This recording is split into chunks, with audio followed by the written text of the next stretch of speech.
Chapter 1050.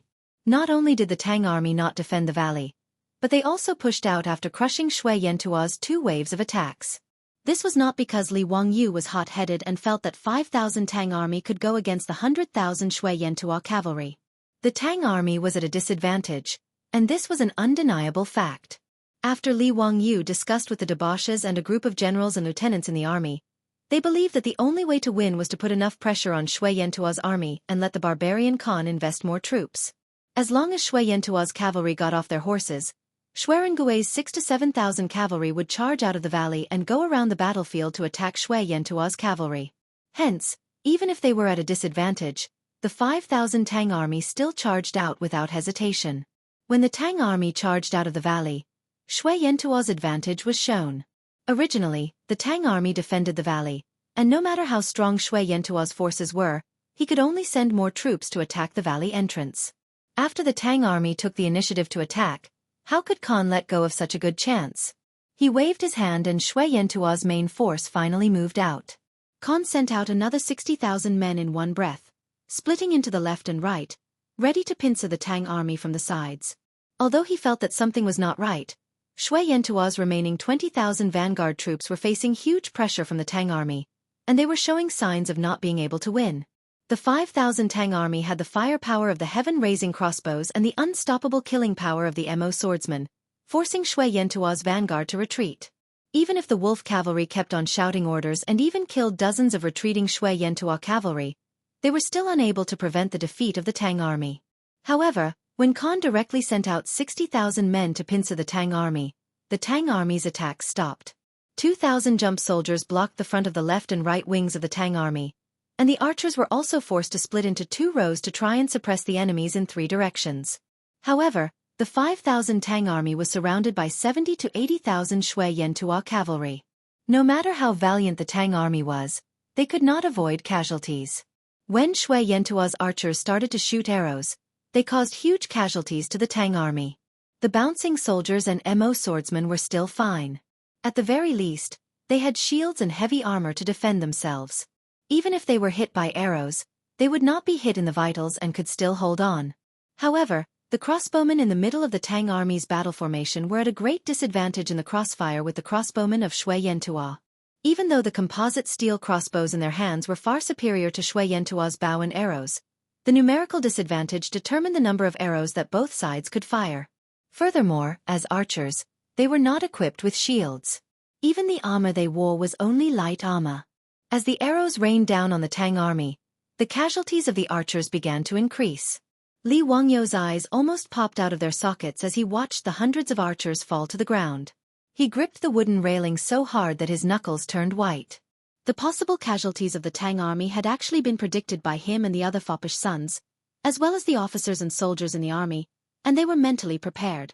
However, when the scene really appeared in front of his eyes, Li Wangyu still could not accept it.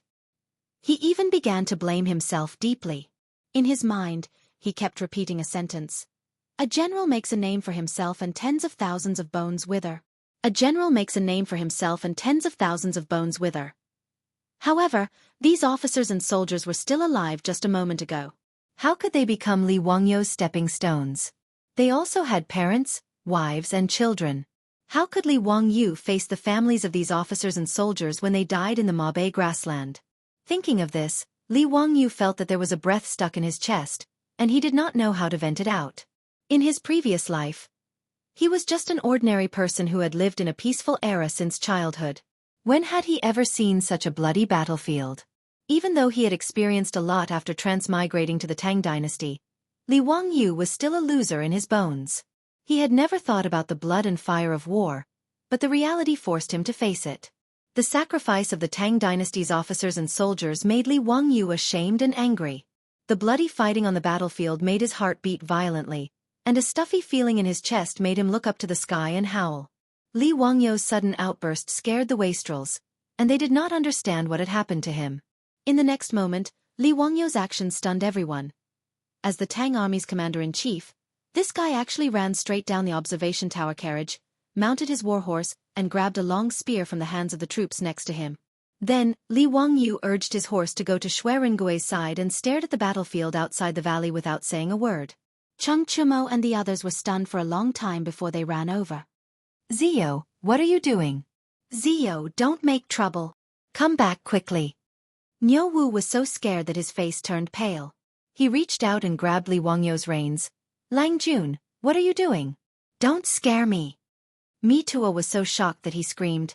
Your Highness, what are you doing? Come back quickly. Shui Ringue and the Tang cavalry were also stunned by Li Wangyou's actions. After a long time, Shui Ringue on the horse cupped his fist and saluted Li Wangyou. Your Majesty, what do you mean by this? Li Wangyou did not even bat an eyelid at their questions.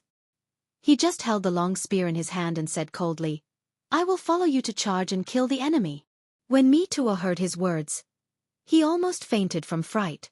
Everyone in the world knew that the king of Qin had no strength to truss a chicken. In terms of intelligence, no one could compare to the king of Qin. But in terms of battle formation and martial arts, this guy was simply trash. If he followed the Ma army to charge, Pai Lupi would skin everyone alive if something happened to him. Swords and spears had no eyes on the battlefield. No matter who went to the battlefield, his head was hanging on his belt and could be lost at any time. As long as Mi Tuo was not crazy, he would not dare to let Li Wangyou, the king of Qin of the Tang dynasty, go to the battlefield. At this time, Mi Tuo did not care about seniority. He jumped in front of Li Wangyou's horse and reached out with Niu Wu to hold the reins of Li Wangyou's horse. He did not dare to let go no matter what. Your Highness, old slave begs you, please don't. His Majesty has already ordered old slave to ensure your Highness's safety and not to take risks. Your Highness, for the sake of old slave's old bones, please don't make it difficult for old slave. Mi Tuo begged with tears and snot running down his face. He looked so pitiful that anyone who saw him would cry. But Li Wangyou was holding back his anger at this time. How could he listen to Mi Tuo's words? He stared at Mi Tuo expressionlessly and spat out two words coldly. Let go. Your Highness, please don't. Your Highness. Mi Tuo still wanted to persuade, but Li Wangyou did not want to listen to him. He impatiently waved to the troops next to him, signaling them to drag Mi Tuo away. These Lai-hot troops were also afraid. They did not know whether they should listen to their Lang Jun or not. For a moment, they could not help but turn to look at Niu Wu. Niu Wu had been with Li Wangyou for the longest time, so he knew Li Wangyou the most. He hesitated for a moment, then nodded to his subordinates, signaling them to do as he said. After Mi Tuo was dragged away by the Lai-hot troops, Niu Wu did not hesitate. He also jumped on a horse and urged it to go to Li Wangyou's side. The Lai-hot troops also got on their horses and tightly surrounded Li Wangyou in the middle. These Lai-hot troops were originally Imperial Guards. They were not tired of fighting on the battlefield. In fact, they were even eager to have a try. They did not want to retire. Instead, they joined Li Wangyou and became Lai-hot troops. Of course, they were ambitious. The Tang dynasty valued military achievements the most. If they were in the army, they would only be ordinary sergeants or colonels. It would be very difficult for them to climb up the ranks. Just like in the government office, a government servant was a government servant. It was impossible for them to become an internal official. However, if they joined the army, not only would they be paid well, but they would also have more opportunities to become outstanding. For example, if they followed their Lang Jun to fight on the battlefield, as long as they made a contribution, they would be able to return to the army and become a captain. It would be a great honor to their ancestors. After all, even if it was the lowest rank of a captain, it would still be a rank above the 9th rank. It was a true military official of the Tang dynasty. Therefore, when Li Wangyou wanted to fight on the battlefield, these troops were very excited. They all rubbed their hands together. After Shui Ringue was appointed as the commander of the cavalry by Li Wangyou, he was originally in high spirits. He was ready to show off his skills in front of the king of Qin. In the end, Li Wangyou's actions caused him to be at a loss of what to do. Everyone, don't worry. This old man has finished preparing, but it will take some time. As long as you don't mind the slow pace, you can wait for a few more days. Chapter 1051. Li Wangyou wanted to go to the battlefield and charge with the cavalry, not because he wanted to show off, but because he wanted to have peace of mind. Li Wangyou was not a saint, nor was he a white lotus. He could not bear to see the Tang dynasty's soldiers fall. But no matter what, he was responsible for the Tang dynasty's soldiers falling on the battlefield today. If he had listened to Mi Tuo's advice and returned to the Tang dynasty after defeating Shelly, how could these Tang dynasty soldiers fall on the Mabe grassland? Although they were soldiers and were mentally prepared to die on the battlefield, Li Wangyu found it hard to convince himself. Since it was his willful action that made the Tang dynasty soldiers face such a dangerous situation, how could he have the face to hide in the valley and watch others die? Li Wangyu insisted on Shui Rengui's cavalry to go to the battlefield, only to have peace of mind. As for the possible consequences, he could not care about them now. How could Shui Rengui know what Li Wangyu was thinking? He wanted to say something, but before he could speak, the horn sounded from the watchtower. It was the signal for action that they had agreed on before. The desperate attack of 5,000 Tang soldiers had attracted all the attention of Shui Yantua's men. Now nearly 10% of the 5,000 Tang soldiers had died. If the cavalry did not attack, they might miss the opportunity and even implicate the attacking Tang army to be completely wiped out. Shui Rengui clenched his teeth and said no more. He put down his helmet and nodded to the captains of the cavalry on his left and right. Then he squeezed the horse's belly and urged it to rush out. The 6,000 to 7,000 cavalry started to move. The rumbling sound of hooves was heard. All the horses trotted slowly and then sped up. They were getting faster and faster. In a flash, they rushed out of the valley under Shui Rengui's leadership. After rushing out of the valley, the cavalry was immediately divided into two groups. They did not tangle with Shui Yantua's men. Under the leadership of Shui Rengui and another cavalry general, they rushed out to the left and right wings of the battlefield. Li Wangyu, under the escort of Niu Wu and the other troops, followed closely behind the army. However, he was not stupid. When the cavalry was split into two, he ordered his men to follow behind Shui Rengui's cavalry. No matter what, Li Wangyu only wanted to seek peace of mind, not to throw away his life. It was much safer to follow Shui Rengui, a famous general of the Tang dynasty. In fact, there was no need for Li Wangyu to think about this. Including Shui Rengui, none of these Tang dynasty soldiers dared to do anything to Li Wangyu, the king of Qin of the Tang dynasty. Without even needing Shui Rengui to give the order, the Ma army tightly surrounded Li Wangyu in the middle of the group.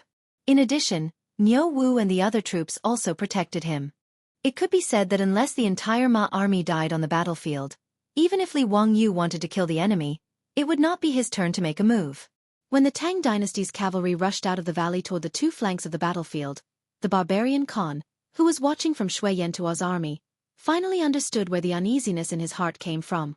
The Tang army's standard battle formation should have cavalry on the left and right sides of the formation to guard against sneak attacks from the two flanks.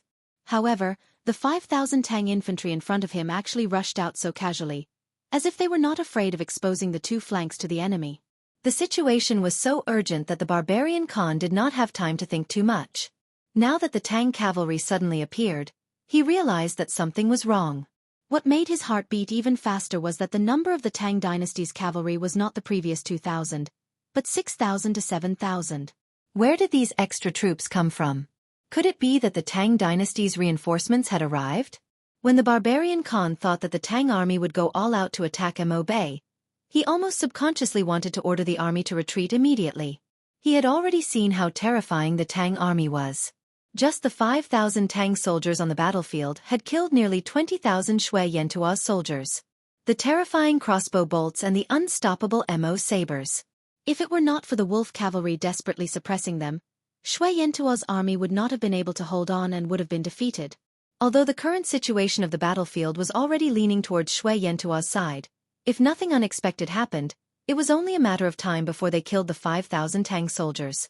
Even so, the barbarian Khan estimated that Shui Yantua would have to pay a painful price of 40 to 50,000 men. Under such circumstances, if the Tang army still had reinforcements, then what was the point of fighting? Even if he played all the cards in his hand, it would not be enough to fill the gaps between the teeth of the Tang army.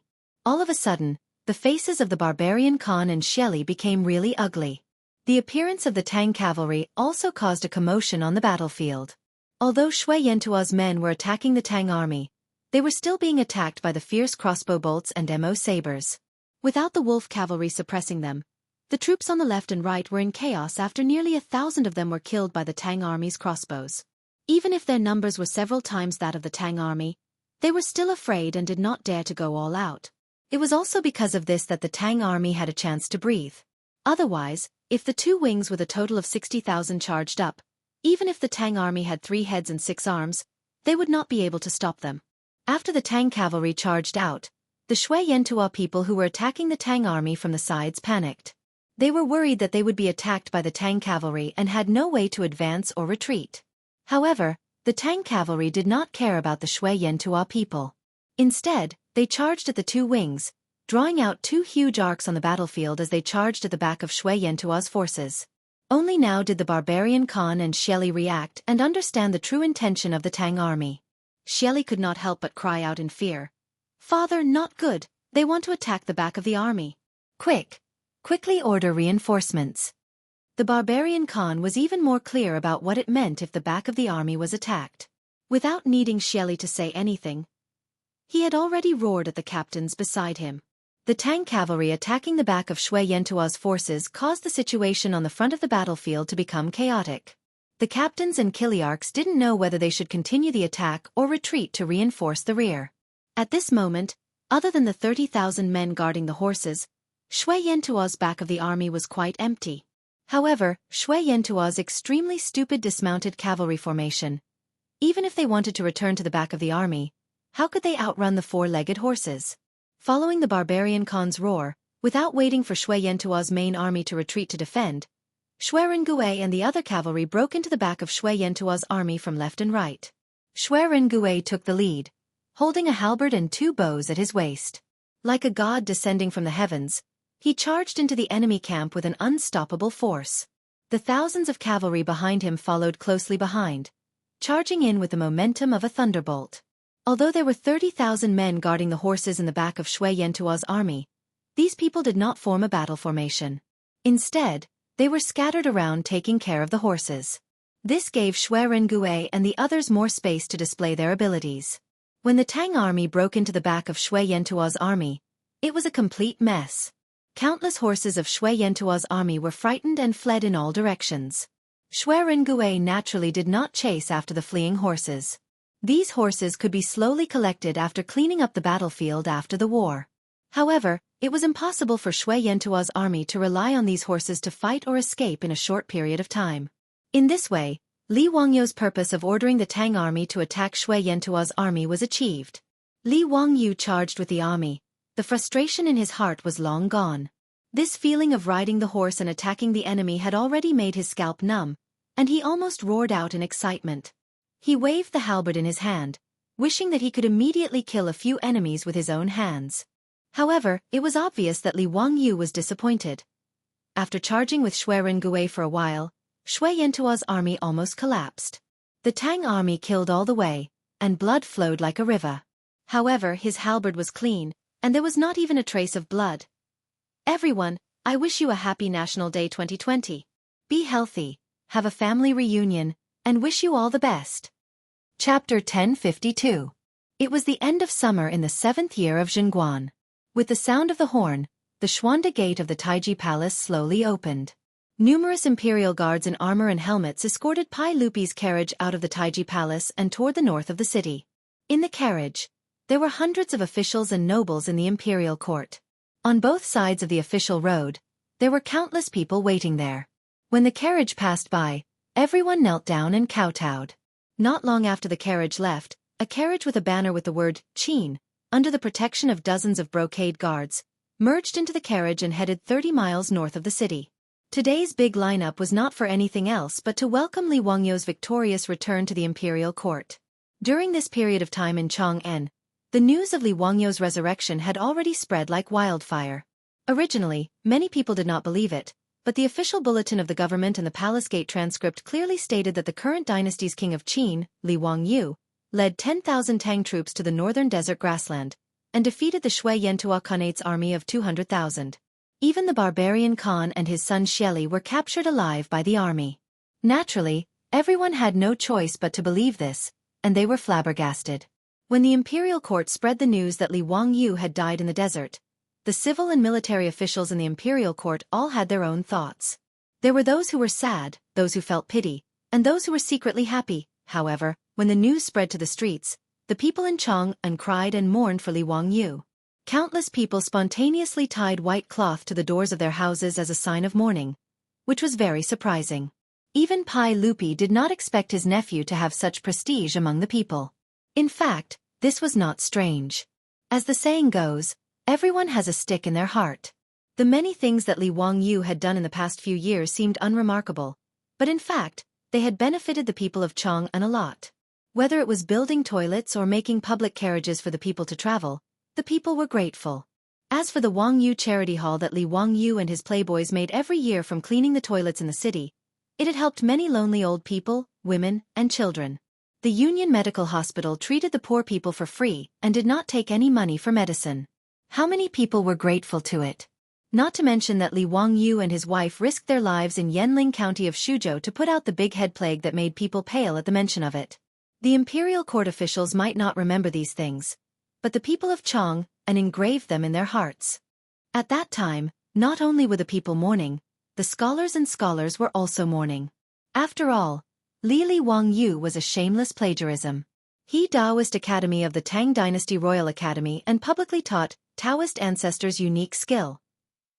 It could be said that in the literary world of the Tang Dynasty, Li Wangyu had long been the idol of countless scholars. The news of Li Wangyu's death also made the scholars of the Tang Dynasty write essays and poems to mourn. In the end, no one expected that more than a year later, there would be news from the desert that Li Wangyu was not dead. What was more unexpected was that this guy was not only alive, but also led the army to the Mabe grassland. In a short time, he destroyed the newly rising Xianchuo Khanate with only a little more than 10,000 soldiers. All kinds of news came one after another, but it dazzled the people and made them even more speechless. The imperial court was in a mess because of this. Li Wangyu led the army to attack the Xianchuo Khanate without the emperor's order, which naturally made the aristocratic families feel that they had something on him. For a time, the officials from the aristocratic families wrote letters to impeach Li Wangyu for indiscriminately using the army, plotting against the law, and destroying the harmonious relationship with the Xianchuo Khanate. A series of impeachment memorials gave Pai Lupi a headache. It was difficult for Pai Lupi to suppress this matter even if he wanted to. After all, Li Wangyu attacked the Xianchuo Khanate without authorization, which was an indisputable fact. Pai Lupi was worried about the safety of his nephew, but he could not ignore the overall situation. He could only appease the officials and promise that Li Wangyu would be severely punished when he returned to the imperial court. Only then did he temporarily suppress the storm in the imperial court. However, no one had expected that Li Wangyu would be able to defeat the barbarian Khan with only 10,000 men. The battle outside the valley had already ended the moment Shui Rengue led the cavalry to break into the Xianchuo Khanate's army. The barbarian Khan who had his escape route cut off finally realized his stupidity. But it was too late for regrets. No matter how the wolf cavalry suppressed, they could not stop the Xianchuo Khanate's army from collapsing. In the battle outside the valley, 50,000 of Xianchuo's 200,000 soldiers were beheaded, 30,000 were captured, and the rest fled. Li Wangyu also adhered to the spirit of beating a drowning dog, and immediately led his army in a counterattack, chasing them all the way. In the end, only 50,000 to 60,000 of Xianchuo's 200,000 soldiers managed to escape back to the Overseer Mountain. But Li Wangyu did not let them go and sent Shui Rengue to break into the Overseer Mountain and capture the barbarian Khan and Xieliku alive. As for the nobles of the Xianchuo Khanate, none of them escaped and were all captured. Tang Songling, who was imprisoned in the Overseer Mountain by the barbarian Khan, only realized that the Xianchuo Khanate was destroyed just like that when the Tang army broke into the Overseer Mountain and rescued him. Not to mention how happy Tang Songling was and how he crazily flattered Li Wangyu. When the news reached Chang'an, it scared Pai Lupi and the officials. After confirming that the news was accurate, Pai Lupi could not care less about his dignity as an emperor and laughed in front of the officials. Although the Xianchuo Khanate and the Tang dynasty had a good relationship, and the barbarian Khan had once asked Pai Lupi to marry the princess of the Tang dynasty. However, there was no such thing as true friendship between countries. Pai Lupi granted the barbarian Khan the title of Zerija Khan and acknowledged the existence of the Xianchuo Khanate only because the Tang dynasty did not have enough power and wanted to use the Xianchuo Khanate to involve the Turks. The Xianchuo Khanate stretched from the Daxing and Mountains to the east, to the Altai Mountains to the west, and to the Selenge River to the north. With such a large territory, it was impossible for Pai Lupi and the officials to not covet it. So in the 19th year of Zhenguan, after the death of the barbarian Khan, the Tang dynasty immediately sent troops to destroy the grassland Khanate and brought it into the territory of the Tang dynasty. Now Li Wangyu had conquered the grassland of Ma Bei with only 10,000 people. It would be strange if Pai Lupi was not ecstatic. After Pai Lupi discussed with Feng Xianling, Zhang Sun Wuji, Gao Shilian, and the other big shots, they did not even wait for Li Wangyu to return to the court and directly sent a large number of officials to the grassland of Ma Bei. The grassland of Ma Bei was divided into 13 prefectures, with prefectures and prefectures. The Yanran Protectorate was set up to govern the grassland of Ma Bei. At this point, the grassland of Ma Bei was swallowed into the stomach of the Tang dynasty. Originally, even if the Xianchuo Khanate was short-lived, it would have existed for 10 to 20 years. But now it was extremely short-lived. In just a few years, it no longer existed. Li Wangyu's battle changed the situation and made the aristocratic families speechless.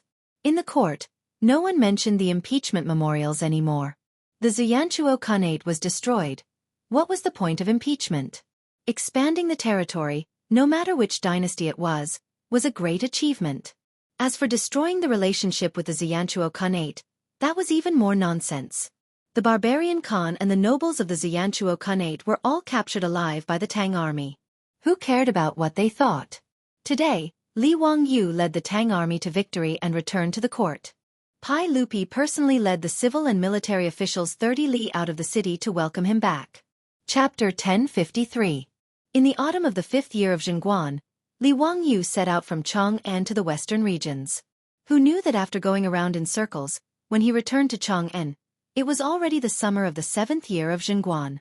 Nearly 2 years later, when Li Wangyu led the army back to the Tang dynasty and was about to reach Chang'an, he could not help but feel a sense of homesickness and unconsciously became anxious and nervous. Especially when he thought of Su Chongqing and his son and daughter, Li Wangyu's heart could not help but beat faster. If it were not for a messenger reporting that Pai Lupi would personally lead the civil and military officials to welcome the army's triumphant return 30 li outside the city, he would even have the impulse to abandon the army and lead Niu Wu and the others back to Dingzhou village. Glory and congratulations could not compare to his desire to go home. Including Cheng Chumo and the other playboys, Xuerengui and the Tang soldiers all became excited when they heard that His Majesty would personally go 30 li outside the city to welcome the army's triumphant return. Their armor was polished again and again, their swords were polished until they were shiny, and their robes were so neat that not even a wrinkle could be seen. Only Li Wangyu secretly cursed in his heart, thinking that Pai Lupi's actions were superfluous, delaying his time to go home to see his wife and children. Li Wangyu secretly swore that from now on, he would not care about the affairs of the imperial court even if he was beaten to death. Pai Lupi could do whatever he wanted. Whether it was conquering Liaodong in the east or Tufan in the west, he would not accompany or participate in it. The greatest enjoyment was having a wife and children on a warm bed. All that talk about making a name for yourself and leaving your name in the annals of history was nonsense. The unambitious Li Wangyu suppressed his eagerness to go home and finally saw Pai Lupi's imperial carriage that had been waiting 30 li outside of Chang'an. Although he was secretly cursing Pai Lupi for delaying his time, Li Wangyu followed the rules and obediently rolled off the horse and bowed to Pai Lupi. Pai Lupi laughed and helped Li Wangyu up. He carefully sized him up and nodded in satisfaction. "Zio, I haven't seen you for 2 years. You've become darker and thinner. I'm very happy that you can return safely.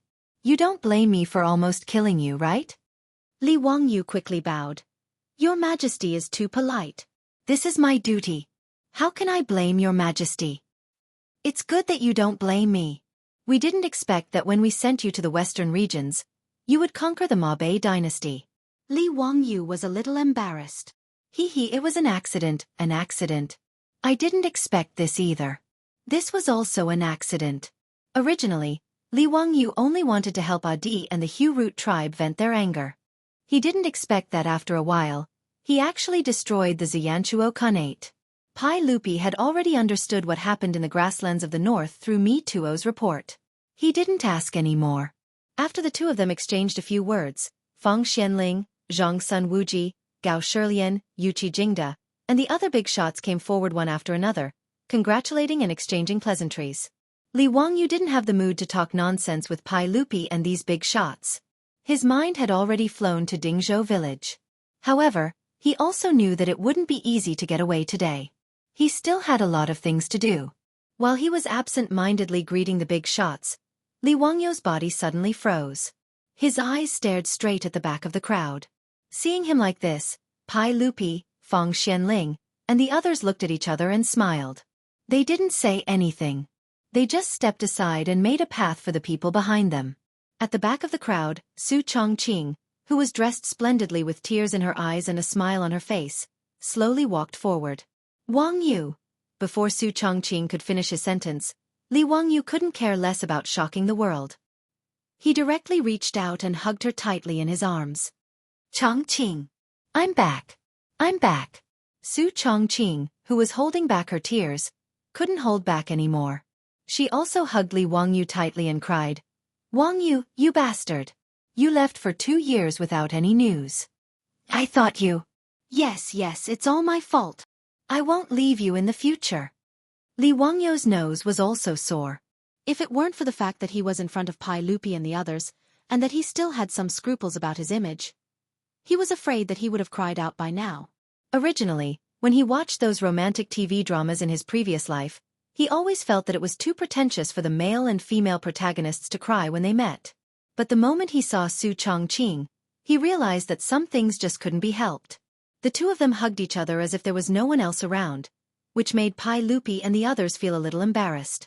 Although the people of the Tang dynasty were open-minded, it was still a little embarrassing for a couple to hug like this in public, even if it was a couple. Pai Lupi couldn't help but cough, which woke Su Chongqing up. After all, she was a woman. Being surrounded by so many people like this, she was a little shy. She quickly pushed Li Wangyu gently. Li Wangyu didn't mind. In any case, he was thick-skinned. Hearing Pai Lupi's cough, he even glared at him in dissatisfaction. I'm hugging my wife. What the hell are you coughing for? The two of them calmed down. Just as they separated, they saw 3 similarly excited beautiful girls walk out from behind Su Chongqing. With tears in their eyes, they respectfully bowed to Li Wangyu. This concubine greets Lord Husband.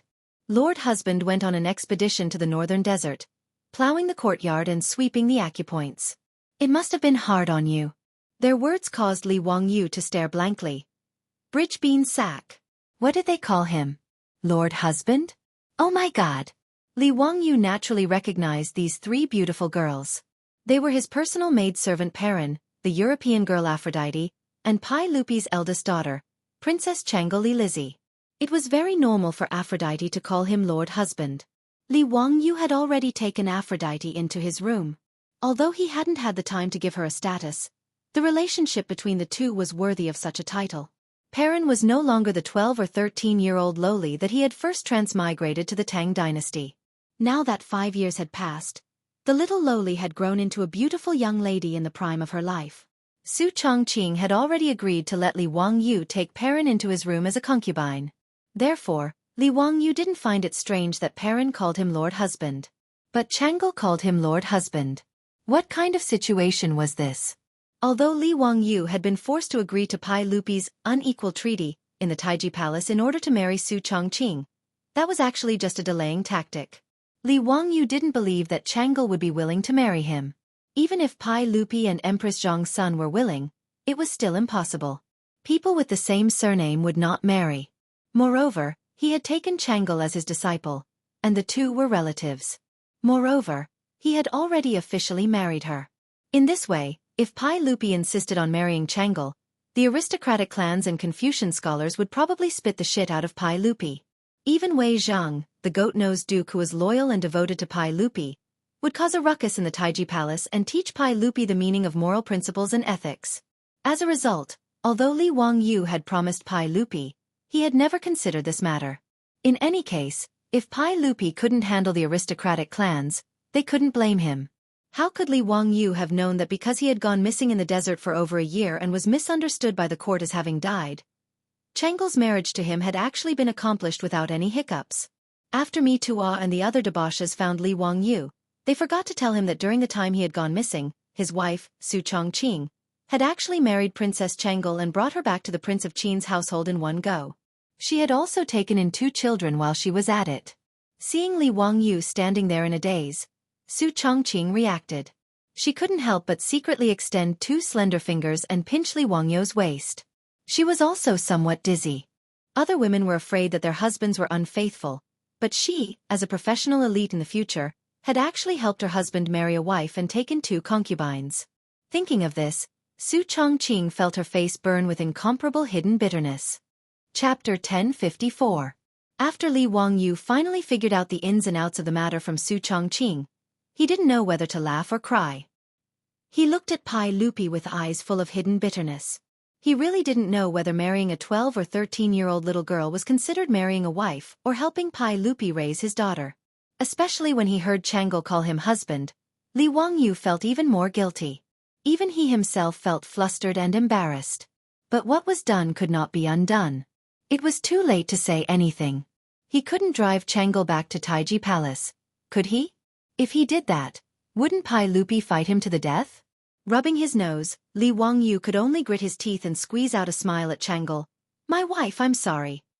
With tears in her eyes, Changle smiled like a flower and shook her head desperately. "As long as my husband can return safely, my sister and I will be satisfied."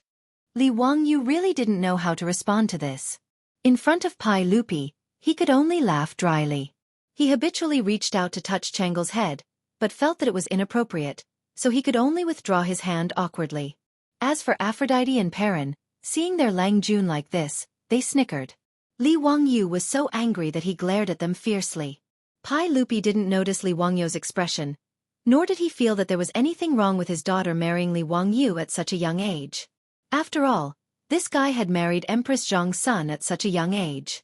Of course, Pai Lupi actually only allowed the officials to set fires, but not the common people.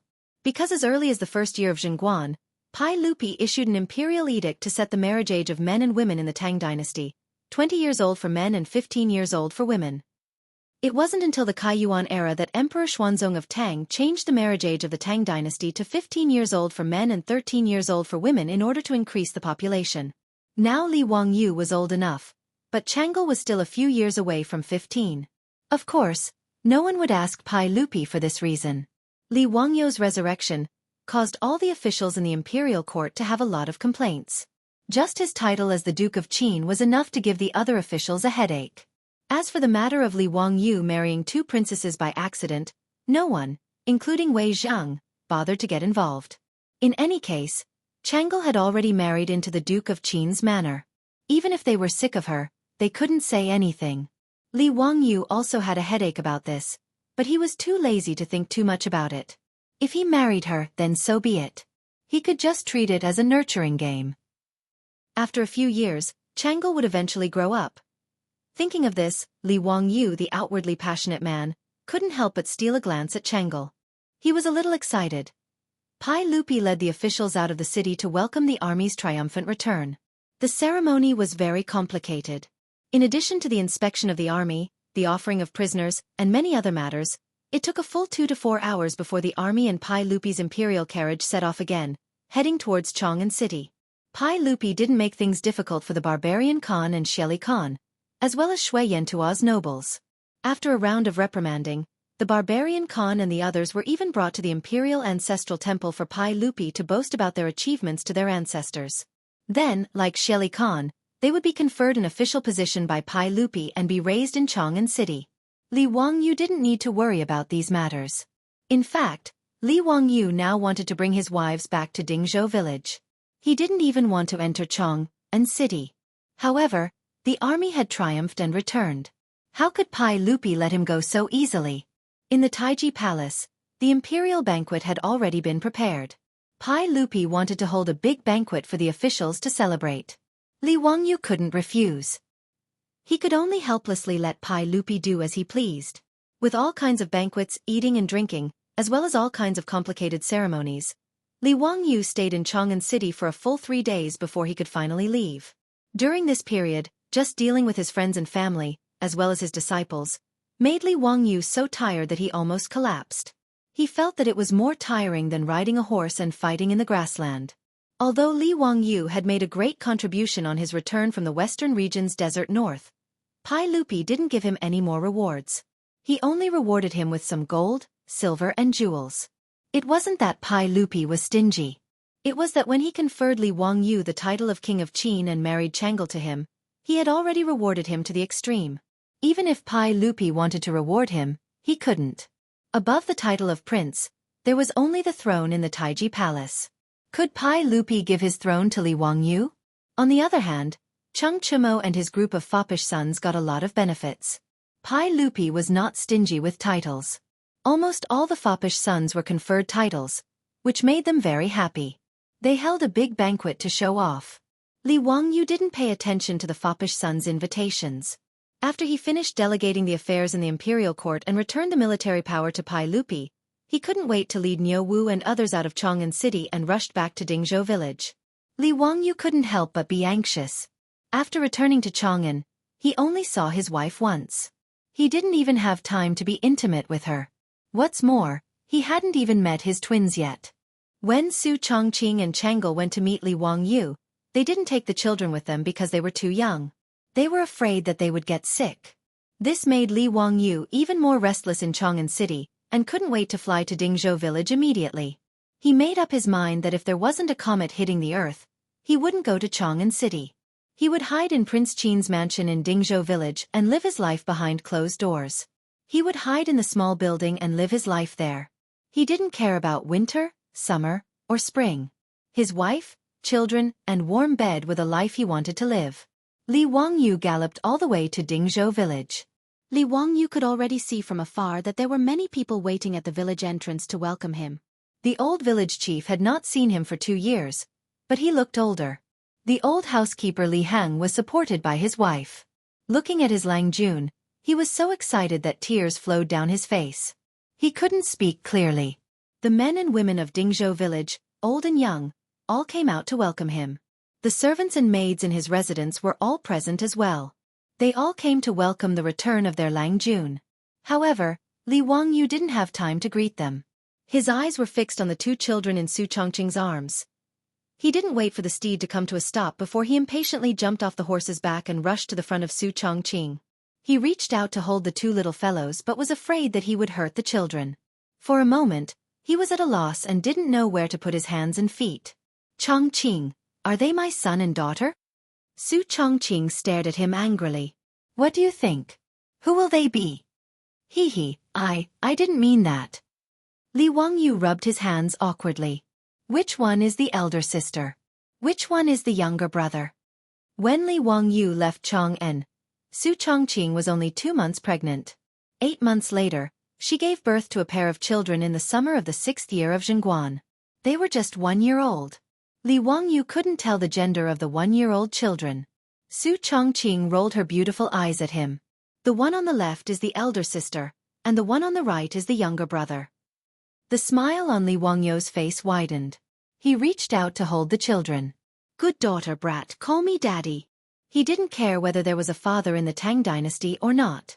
In Li Wangyu's mind, nothing was better than calling him daddy. The 2 little brats were originally staring curiously at the stranger in front of them with their big black eyes. Suddenly, they saw Li Wangyu reach out to hug them.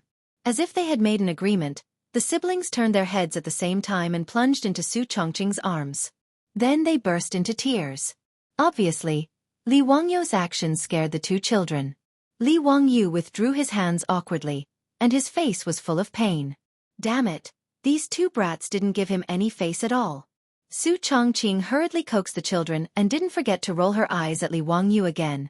Humph, now you know? Let's see if you still run around in the future. Look, even the children don't recognize you. Chang'e, Aphrodite, and Perrin also covered their mouths and snickered. Li Wangyu was so angry that he almost wanted to beat them up. It was so infuriating. They didn't take him, the head of the family, seriously at all. Tonight, the family law must be enforced. Chapter 1055. Li Wangyu liked to stay in the Duke of Qin's residence in Dingzhou village instead of Chang'an City. One of the most important reasons was that this place didn't have the endless sound of the morning drum. As people of the later generation, it was common for them to like to sleep in. Whether it was Li Wangyu or Su Chongqing, it was the same for both of them. The servants and maids of the Duke of Qin's residence had long gotten used to this bad habit of their master's wife. Therefore, every morning, only Li Wangyu and Su Chongqing were still asleep.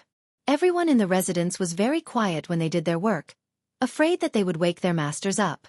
Li Wangyu only slowly woke up when the sun had already risen high in the sky. Soon after, he reached out to hug Su Chongqing beside him and very skillfully reached his hand into his beautiful superior's bosom to play with her. After giving birth, Su Chongqing insisted on breastfeeding herself, and her breasts had become even more impressive. Li Wangyu felt that her breasts were comparable to that European girl, Aphrodite, and he couldn't bear to part with them. After returning from home for 2 years, Li Wangyu was already on the verge of going crazy from boredom. Last night, he had even tossed around with Su Chongqing for most of the night before falling asleep. With his interruption, his beautiful superior in his arms naturally woke up and slapped his hand in annoyance. "You're so annoying. You're already being naughty early in the morning." "Hee hee, I'll be punished by the heavens if I'm naughty with my wife."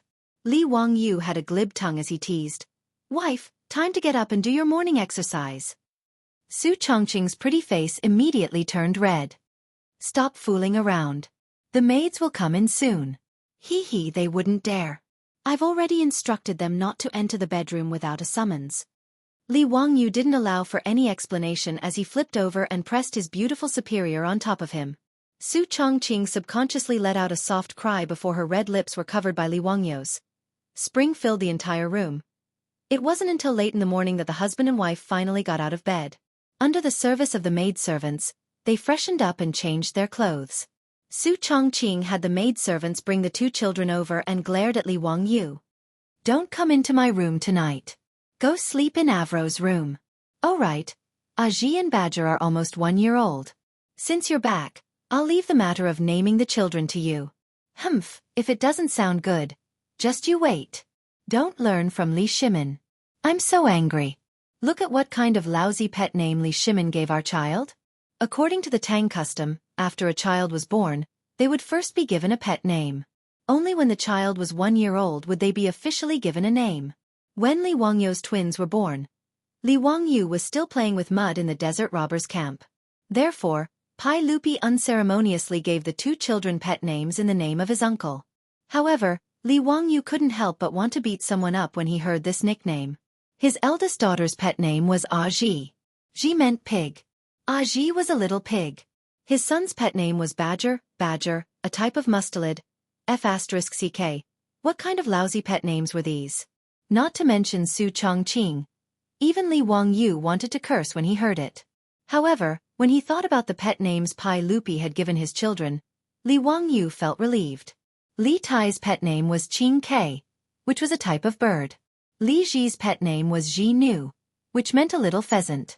Princess Jin Yang, who would be born in the future, was Aji, which meant a little rhinoceros. Li Wangyu deeply suspected that Pai Lupi was running a zoo.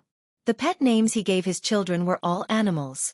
However, since the names were given by Pai Lupi, although Su Chongqing and Li Wangyu despised them, the officials and nobles were envious. In the residence, whether it was the old butler, Li Heng, or the servant girls, they all felt that it was a great honor. In this regard, Su Chongqing could only pinch his nose and accept it. During this year, he had gotten used to calling them Aji and Badger every day. However, the 2 in-laws did not dare to let Pai Lupi name the children's names. After Li Wangyu returned as a father, the responsibility of naming the children naturally fell on his head. Li Wangyu also had a headache when it came to naming. It was not a day or 2 that he was incompetent at naming. Otherwise, he would not have named the grandson of Carpenter Lu in the village Lu De Hua. After Su Chongqing gave him this arduous yet glorious task, this guy's brain was about to explode. His mind was filled with all kinds of famous people with the surname Li in history. Li Bai, Li Qingzhao, Li Shangyin, Li Bingbing. Li Kuei, bah! What the hell was Li Kuei? If he dared to say that he named his son Li Kuei, Su Chongqing would probably immediately pick up a knife and fight him to death. Li Wangyu pulled his hair worriedly. Why was it so difficult to give a name? It was easier to give a name with a family tree. The surname and the seniority were all decided by the ancestors. In the end, he just had to think of a word. However, in the Tang dynasty, such a name was rare. Most of the names were single words. Naturally, it had nothing to do with the family tree. Li Wangyu really could not think of a name for the child, so he simply ordered people to bring him the Book of Songs, Chu Ci, the Analects of Confucius, and the Book of Changes. In the future, there was a saying on the internet, the Book of Songs for women, Chu Ci for men, Wen Luan Yu for men, Wu Zhouyi for men, which was the way to name a child. Since Li Wangyu could not think of a name by himself, he was ready to follow the picture and search for the answer by flipping through the books. He almost flipped through the 4 books and finally picked out 2 names that Su Chongqing reluctantly nodded his head. The eldest daughter was named Li Zipei, which was taken from the Book of Songs, Qingqing Zipei, lingering in my thoughts. The second son was named Li Ji, which meant handsome horse.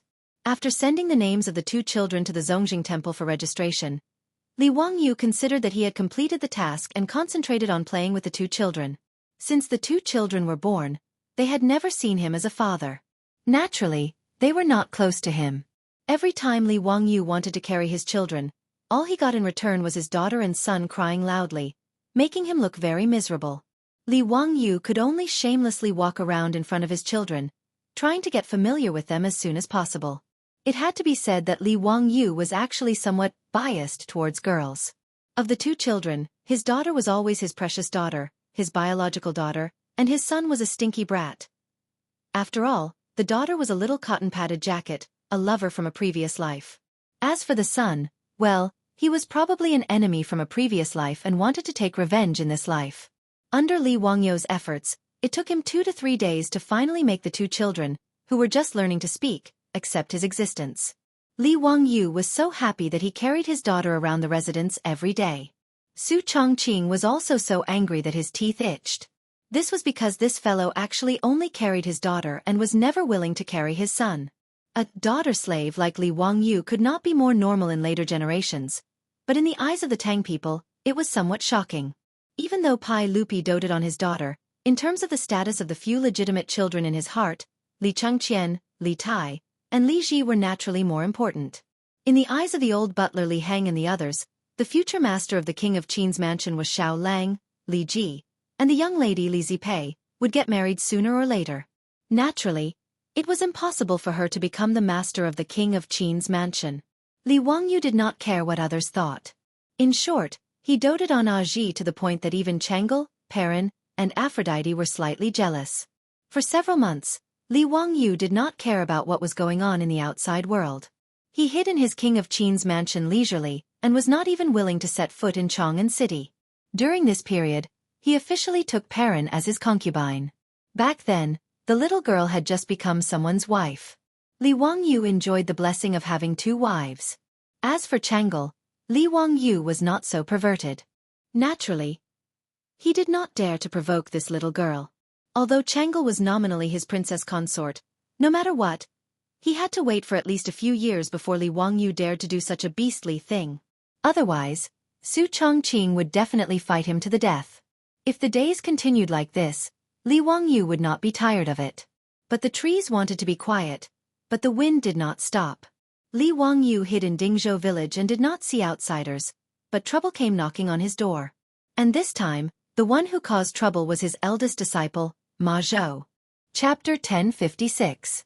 Ever since the incident at the Xuanwu Gate, when Pai Lupi killed Li Jianqing and forced his father, Li Yuan, to abdicate, the relationship between the father and son had become very strange. There was only one chair, who didn't want to sit on it. After Li Yuan, the retired emperor, was forced to abdicate, although he lived in the Taiji Palace and was served with good food and drink, he was the only one who knew the grievances in his heart. Although Pai Lupi often went to Li Yuan's palace to greet him, in reality, the conflict between Li Yuan and Pai Lupi had long been difficult to reconcile. There was no such thing as a father-son relationship. Pai Lupi was ruthless enough to kill his brother, but he was also not a kind person. In front of imperial power, there was no such thing as a personal invitation. After Pai Lupi ascended the throne, in order to win the hearts of the people and to show his filial piety to the world, he was respectful to Li Yuan on the surface. At the very least, in Li Yuan's sleeping palace, there was no lack of all kinds of stunning beauties. In history, between Li Yuan's abdication and his death in the 9th year of Zhengguan, Li Yuan had given Pai Lupi more than 30 younger brothers and sisters in just 9 years. He was like a human seeding machine. Pai Lupi would also invite Li Yuan to attend some important occasions, acting like a filial son in front of all the officials and officials. Originally, this matter had nothing to do with Li Wangyu. He knew all kinds of dirty things in the imperial family and had no intention of getting involved. After he returned from the grasslands of the North Desert, He even asked Pai Lupi to resign from the title of King of Qin, but he was rejected by Pai Lupi. Li Wangyu knew his own weight. He only wanted to be a rich and idle person and live out his life well. He had no intention of getting involved in court politics. He was inexplicably conferred the title of King of Qin by Pai Lupi. It was not a good thing for his status to suddenly rise so high. After he returned to Chang'an City, he had been hiding in Dingzhou village. Apart from his laziness, it was also to avoid taboos. Originally, he was just a lowly prefectural duke, so he could speak and do things without any restrictions. However, after being conferred the title of Prince of Qin, Li Wangyu felt uneasy. He was afraid that he would say something wrong and cause Pai Lupi to be wary. Accompanying a monarch was like accompanying a tiger. This was not a joke. Although Li Wangyu and Pai Lupi, the emperor of the Tang dynasty, had always had a harmonious relationship, and Pai Lupi even cared for him a lot, who could guarantee this kind of thing? Li Chengqian was Pai Lupi's son, and had been made the crown prince since he was young. But when the Pai Lupi's throne was threatened, what could Li Chengqian do? Li Wangyu did not think that his position in Pai Lupi's heart was higher than Li Chengqian's. Now that the emperor and his minister were so harmonious, it was only because Li Wangyu had shown outstanding talent, was young, and did not have a high status. He was not a threat to Pai Lupi at all. In addition, Pai Lupi was now in the prime of his life, so he would not be suspicious of him. However, Li Wangyu also knew that as Pai Lupi grew older, he would do a lot of foolish things. He now had a big family with sons and daughters, so Li Wangyu did not dare to gamble, nor could he afford to gamble. Therefore, after returning from the grasslands of the North Desert, Li Wangyu made up his mind to speak less and do less in the future. He would try his best to eliminate his presence in the imperial court and just be a rich and idle king. However, it was still the same saying. The tree wants to be quiet, but the wind will not stop. Li Wangyu wanted to calm down, but his eldest disciple Ma Zhou had caused him trouble that was neither too big nor too small. In history, in the 8th year of Zhenguan, Ma Zhou, who was then the imperial censor, wrote a memorial to Pai Lupi, asking Pai Lupi to build a palace north of Taiji Palace for the retired emperor, Li Yuan, to serve the retired emperor and enjoy his old age. This was the famous Daming Palace in the history of the Tang dynasty. Pai Lupi, in order to show to the world that he and Li Yuan were filial, nodded and agreed to this matter. At first, this palace was named Yong'an Palace, and in the 9th year of Zhenguan, it was renamed Daming Palace. However, at that time, the Tang dynasty was not very strong. In addition, 1 year after the construction of Daming Palace, Li Yuan suddenly died of illness. Pai Lupi ordered the construction of Daming Palace to be suspended. It was not until Li Ji ascended the throne that the construction of Daming Palace was restarted after 28 years. In the 3rd year of Longxua, Emperor Gaozong of Tang, Li Ji, moved from Taiji Palace to Daming Palace. From then on, the political center of the Tang dynasty changed from Taiji Palace to Daming Palace. Logically speaking, although the current financial situation of the Tang dynasty was not very good, Pai Lupi wanted to build Daming Palace to show filial respect to Li Yuan, so no one could say no. However, the problem was that this matter was not proposed by Pai Lupi, but by Ma Zhou. As a result, they had poked a hornet's nest. Unlike in history, when Ma Zhou, as the imperial censor, wrote a memorial to build Daming Palace, those aristocratic families and the officials of the imperial court were too lazy to participate in this matter. Hence, the matter of building Daming Palace did not cause any waves. However, now that Ma Zhou was Li Wangyu's eldest disciple, whether it was Pai Lupi, the aristocratic families, or the officials of the imperial court, they all treated Ma Zhou as Li Wangyu's direct disciple. They treated his idea as Li Wangyu's idea. After Ma Zhou handed a memorial to Pai Lupi in Taiji Palace, asking to build Daming Palace, it instantly caused a huge wave. The aristocratic families could not find an excuse to attack Li Wangyu, but Ma Zhou's memorial gave them a reason. Under the instructions of Wang Renyu, Zhang Yuanshou, and the others, the aristocratic family officials crazily wrote memorials to attack Ma Zhou for having evil intentions and deceiving the emperor. In the memorials that the aristocratic family officials handed in, they listed Ma Zhou's various crimes. To a certain extent, the memorials from the aristocratic families were not wrong. Now that the Tang dynasty had just recuperated for a few years, the treasury was slightly full, and it was the time for many things to be done. Now that they had conquered the western regions and the northern desert grassland, they needed a lot of funds from the imperial court. At this time, Ma Zhou actually dared to persuade His Majesty to build a palace. He deserved to die. In the end, it was all about money. According to the contents of Ma Zhou's memorial, the cost of building Daming Palace was naturally a huge astronomical figure. In history, Li Ji and Wu Zetian built Daming Palace. They recruited 100,000 craftsmen and spent the taxes of 15 states. When Panglai Palace was built, they even stopped giving the officials a month's salary to fund the construction of Panglai Palace. Later, several generations of Tang emperors also spent a lot of money to repair and expand Daming Palace, which lasted for 100 years. Therefore, it was really difficult to calculate how much money was spent to build Daming Palace. In short, it was an astronomical figure that was difficult to calculate. Not to mention the aristocratic families used this to attack Ma Zhou and Li Wangyu. In fact, even Feng Xianling, Gao Shilian, and others did not agree with spending a lot of money to build this palace. It's just that everyone was worried about Pai Lupi and Li Wangyu's face, so they didn't follow and hit them when they were down, but they also kept their mouths shut and didn't help either side. Pai Lupi was also a little hesitant. On the one hand, he felt that it was indeed right to build a new palace for his father, Li Yuan. On the other hand, he was also a little distressed about the money. Over the years, the imperial family had done business with Li Wangyu and earned a lot of gold and copper coins. He also felt a little distressed about using all this money to build a palace. But if he supported the aristocratic families, then Pai Lupi would definitely not be willing. So he simply did not express his opinion and let Ma Zhou and the other aristocratic family officials argue. Li Wangyu's disciples would definitely help Ma Zhou. Whether it was Yan Liben, Lu Rengue, or Shangguan Yi, they stood firmly behind Ma Zhou and supported him. As a result, the court became more and more lively, and it was noisy every day.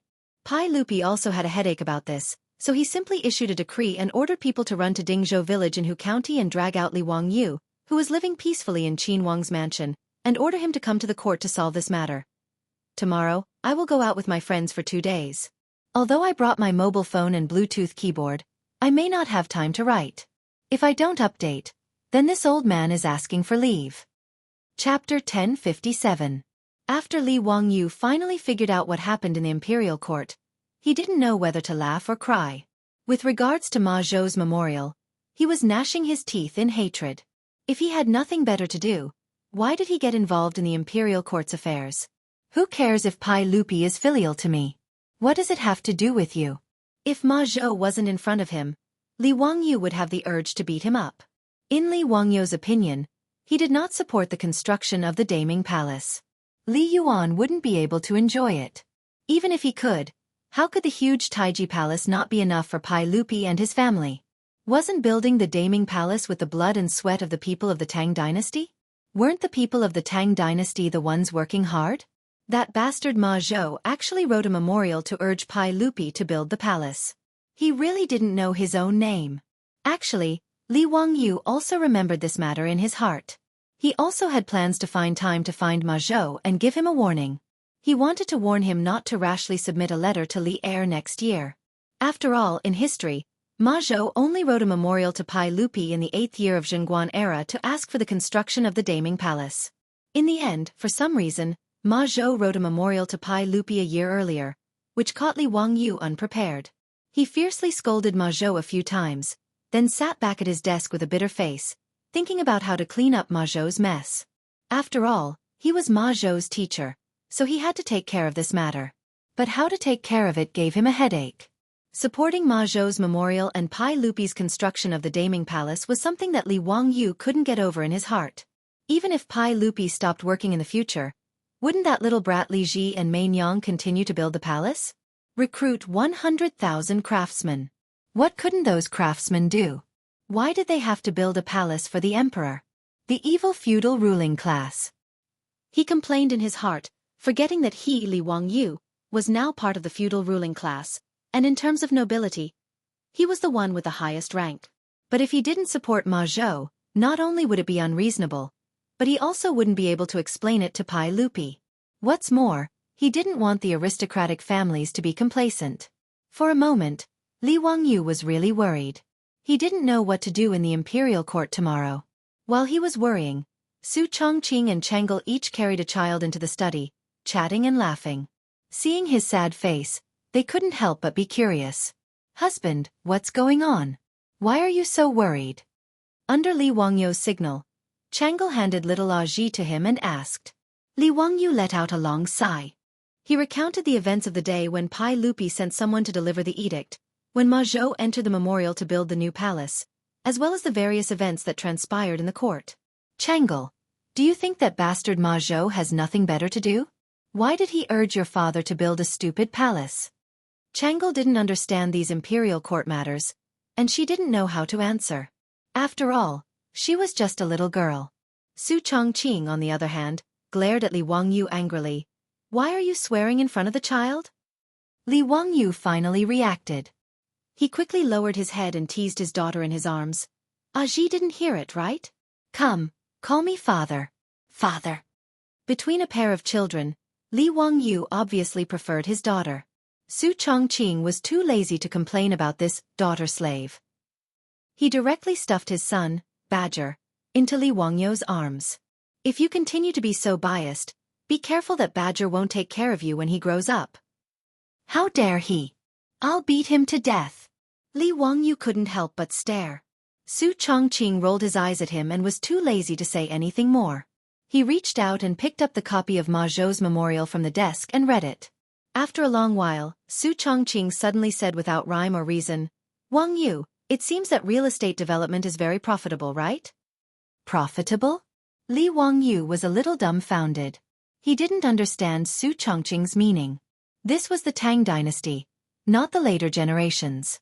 How could real estate make money? Su Chongqing said without rhyme or reason, I heard that there are more and more merchants and officials in Chang'an City now. The houses near Taiji Palace in the north of the city are also getting more and more expensive. Wangyu, if we want to sell the house in Kaihua Square now, it will be much more expensive than when you bought it, right? Su Chongqing's words were like a bolt of lightning that suddenly illuminated Li Wangyu's eyes. He suddenly stood up. Chongqing, what do you mean? Humph. Think about it yourself. Sister Changle, let's go. After saying this, Su Chongqing pulled Changle out of the door, leaving Li Wangyu holding his son and daughter and excitedly pacing in the study. In this case it seems to be very promising. After thinking for a while, Li Wangyu had an idea. After kissing his daughter and son fiercely, he called the maidservants and handed the children to them. He returned to the study, found a pen and paper, and began to write and draw. The next day, before dawn, Aphrodite and Perrin, who had served their master in bed last night, carefully woke him up. After washing him up and changing him into his court robes, he got on the four-wheeled carriage under the protection of Niu Wu and the other officers of the mansion and sped towards Chang'an City. Li Wangyu had to attend the morning court today. After entering the imperial city, Li Wangyu smiled and greeted a group of familiar big shots. He still bowed and greeted them with the etiquette of a junior. When he saw Yu Shernan arrive, he hurriedly trotted forward and carefully supported the old man. Regardless of whether it was Yu Shernan or the other officials, they were all gratified that Li Wangyu, the Duke of Qin, was still as close to people as before despite his noble title. Zio, I'm afraid there will be many waves in court today. You must remember to be careful. Yu Shernan kindly reminded. Li Wangyu smiled. Rest assured, Duke Yu, I know what to do. What do you plan to do? Do you have any use for old me? Buddha says. I can't say. Li Wangyu smiled and kept him in suspense. These were the same words he had said to Yu Shernan when he first met him. Yu Shernan examined Li Wangyu from head to toe with his slightly dim old eyes. Then, a grin appeared on his face. This young prince whom he had met at the crossroads of Hu County was indeed the same young man from back then. He hadn't changed at all. Li Wangyu supported Yu Shernan and walked towards the rows of officials. Ma Zhou, Yan Liben, Lu Rengui, Shangguan Yi and the others silently walked to Li Wangyu's side and bowed. Teacher, I've caused trouble for you. Ma Zhou was ashamed. He also didn't expect that a memorial would cause such a stir in the capital. Pai Lupi had summoned Li Wangyu to court for this matter. In fact, Ma Zhou and the others had rushed to Dingzhou village yesterday to pay respects to their teacher, but they were refused entry. Li Wangyu had ordered people to chase them away. Li Wangyu was naturally angry. He felt that his disciple, no matter what, should have the country and the people in his heart. What was the point of meddling in the affairs of the imperial family? Moreover, Ma Zhou's memorial to build the Daming Palace was too much of a flattery to Pai Lupi. Therefore, How could Li Wangyu not be angry? After hearing Ma Zhou's words, Li Wangyu rolled his eyes to the sky. Oh, isn't this Imperial Censor Ma? What are you saying? Imperial Censor Ma is wholeheartedly serving the public. How did you cause trouble for me? His words scared Ma Zhou so much that his face turned white. His knees went soft and he directly knelt in front of Li Wangyu. Teacher, I was wrong. Please forgive me. Please punish me. Ma Zhou was really scared at this time. Chapter 1058. In history, Ma Zhou had only become the head of the Secretariat in the 18th year of Zhenguan's reign. In other words, he was one of the prime ministers of the Tang dynasty. The current Ma Zhou was merely an insignificant imperial censor.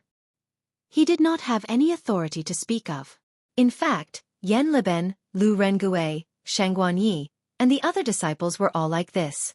However, compared to the many officials of the capital in Chong'an, they were unremarkable. Even though Yan Liben's rank was relatively high, he was only an official of an unpopular yamen. He did not have any authority. However, Li Wangyu's disciples had a very special status within Chong'an. In particular, after Li Wangyu had been conferred the title of Prince of Qin and received news that he had not perished in the desert, Ma Zhou and the others were revered within Chong'an. Even those officials whose ranks were far higher than Ma Zhou, Lu Rengui, and Shangguan Yi were courteous upon seeing them, not daring to offend them in the slightest. There was no need to explain the reason. It was because behind them was the great backing of Li Wangyu. Everyone knew how much Li Er valued and doted on his nephew, Li Wangyu. Not only had he bestowed his own title, the Prince of Qin, upon Li Wangyu's marriage, even Princess Changle had married into the Prince of Qin's household, becoming one of Li Wangyu's consorts. Even though Li Wangyu kept a low profile, he could not resist the reverence that the officials of the capital had for him. With Li Wangyu not appearing, Ma Zhou and the other disciples instead received all sorts of flattery. Even the officials from aristocratic families did not dare to lightly provoke them. After all, the aristocratic families, led by the 5 surnames and 7 nobles, had suffered too many losses at the hands of Li Wangyu. Even the clan heads of the aristocratic families did not want to lightly offend Li Wangyu. Naturally, these officials from aristocratic families had no choice but to retreat. After hearing too much flattery, it was inevitable that Ma Zhou and the others would become somewhat arrogant. They dared to argue with the aristocratic officials in Taiji Palace because they had the confidence to face off against their teacher, the Prince of Qin, Li Wangyu. Otherwise, how could they have the right to speak in such a large Taiji Palace? Yesterday, Ma Zhou and the others rushed to Dingzhou village and requested to see their teacher, but they were directly rejected. This was something that had never happened before, and they immediately felt that something was wrong. Recalling their actions during this period of time, everyone, including Ma Zhou, broke out in cold sweat. It seemed that they were a little too flamboyant. Therefore, when they wanted to apologize to Li Wangyu in the morning court assembly, they were frightened by Li Wangyu's words and knelt on the ground, not daring to say anything. If they really angered their master and were expelled from the sect, they would really be finished. The saliva of the people of the world could drown them. If they didn't have the protection of their teacher, Li Wangyu, those aristocratic family officials would probably immediately surround them and devour them until not even their bones were left. Teacher, we were wrong, please punish us.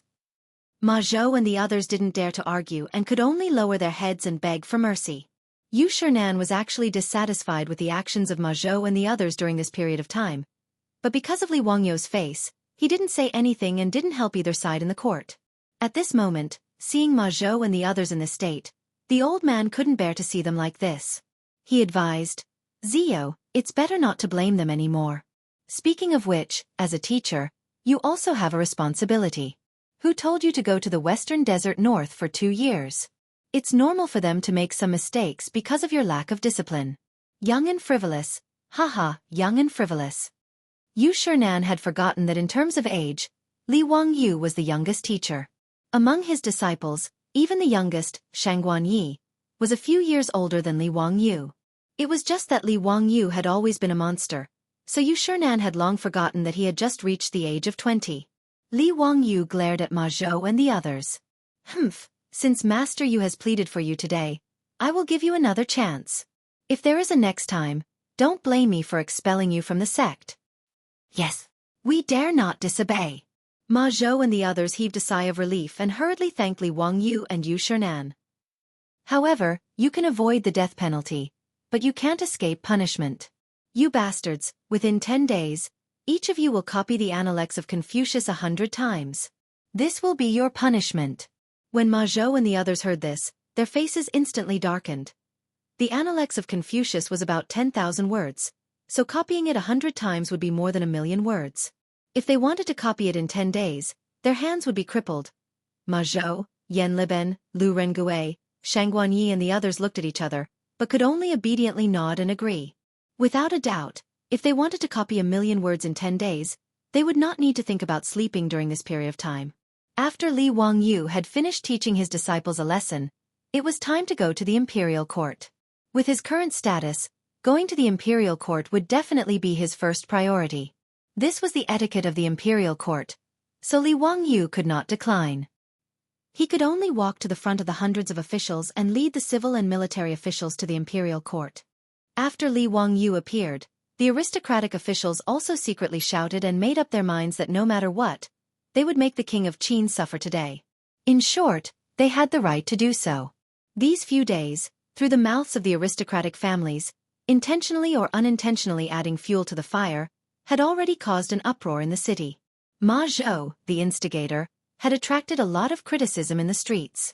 Even the citizens of Chang'an knew what it meant when the emperor wanted to build a new palace. The wool came from the sheep's back, so how could they not be afraid?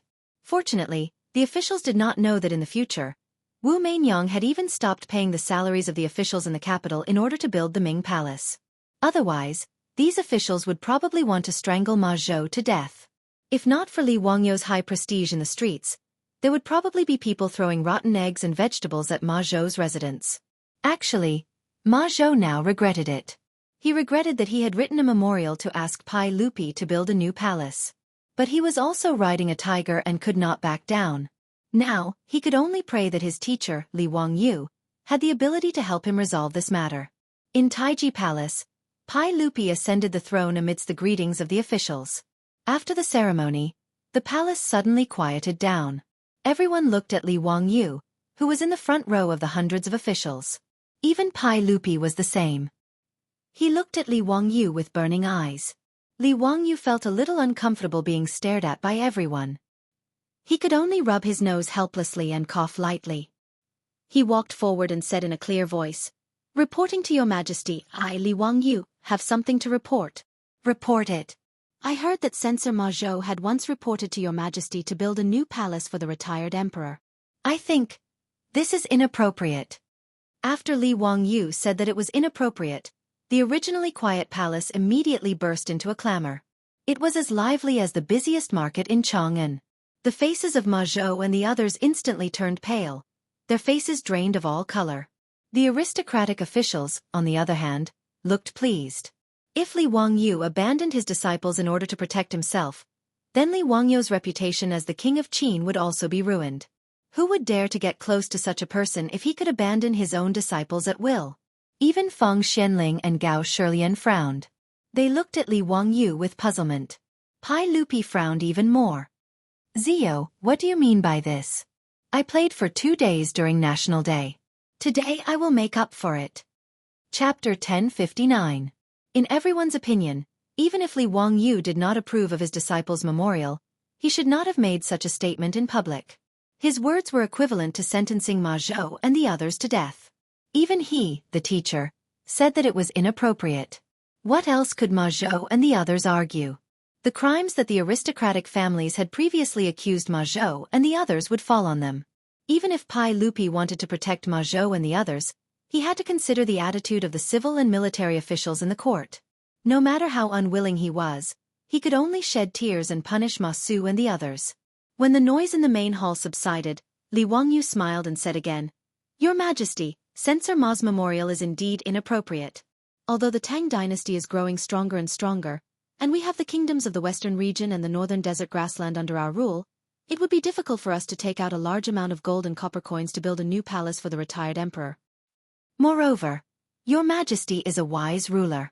You are expanding the territory and serving the people. You should consider letting the Great China and all the kingdoms come to court.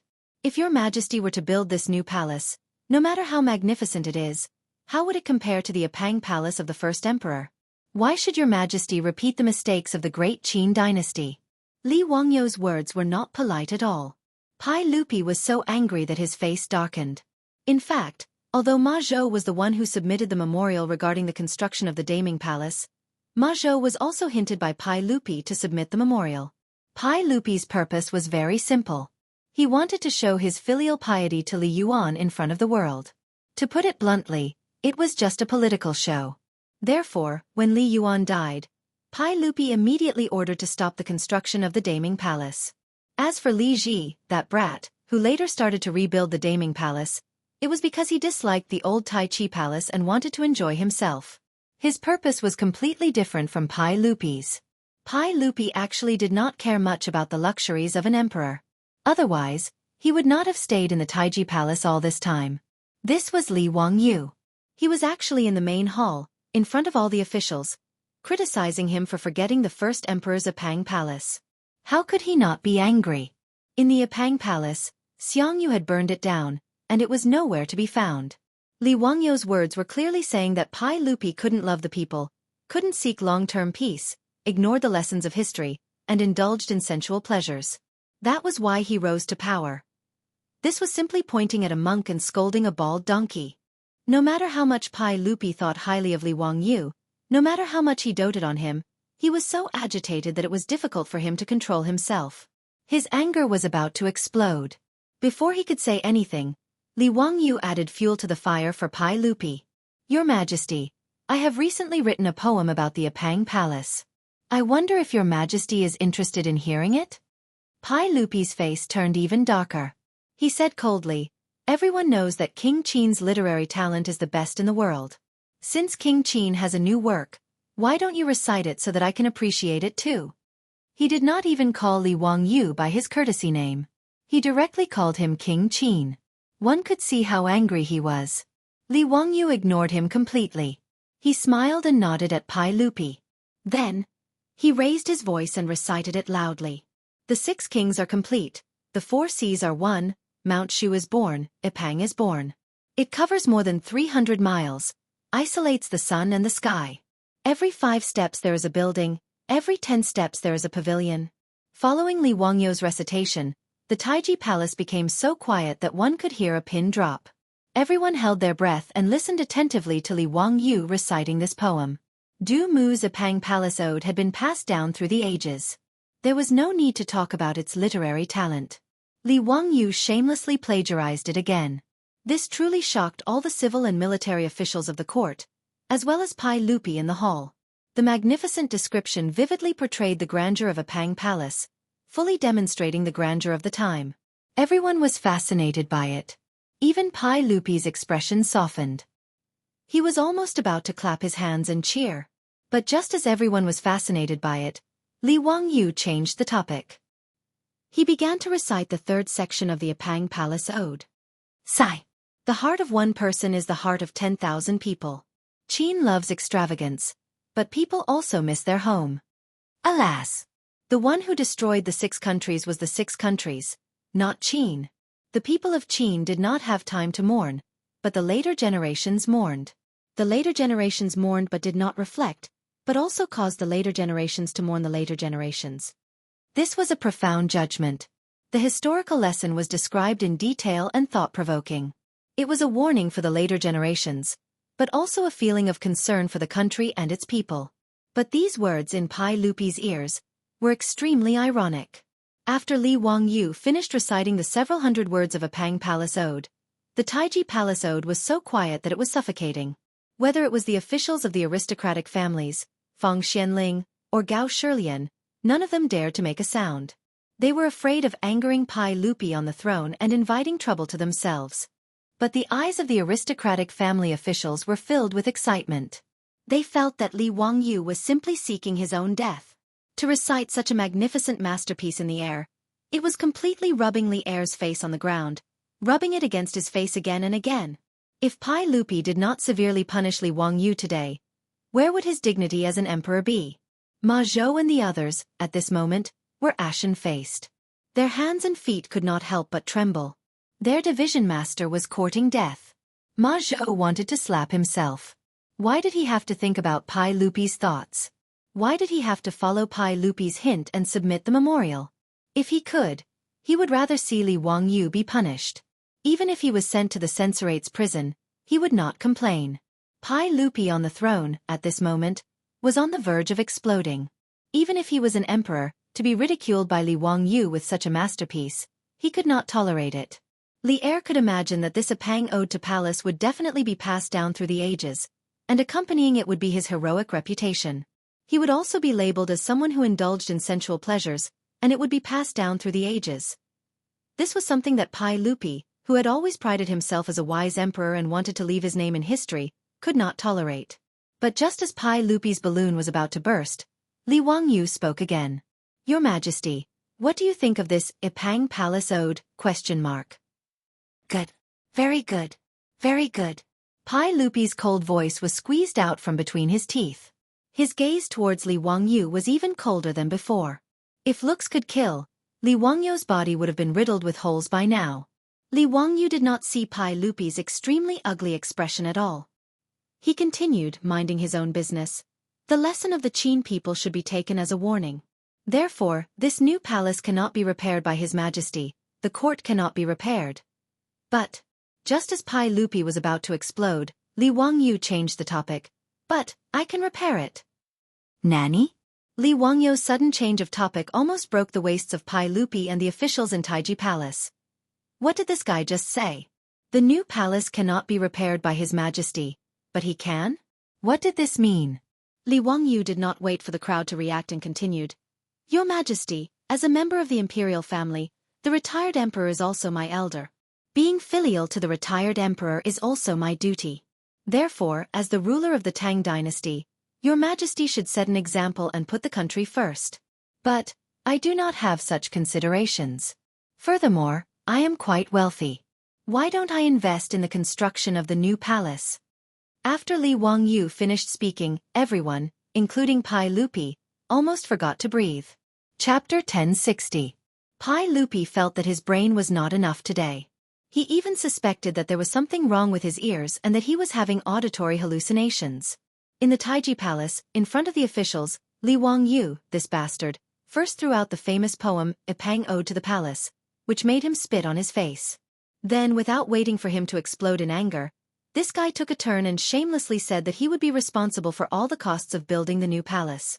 Pai Lupi took a deep breath, stabilized his mind that was about to explode, and asked, "Ziyu, what nonsense are you talking about? Do you know how much the new palace covers? How much do you need to spend? How much property do you have? Can you build a new palace for the retired emperor?" The Daming Palace was the political center of the Tang dynasty.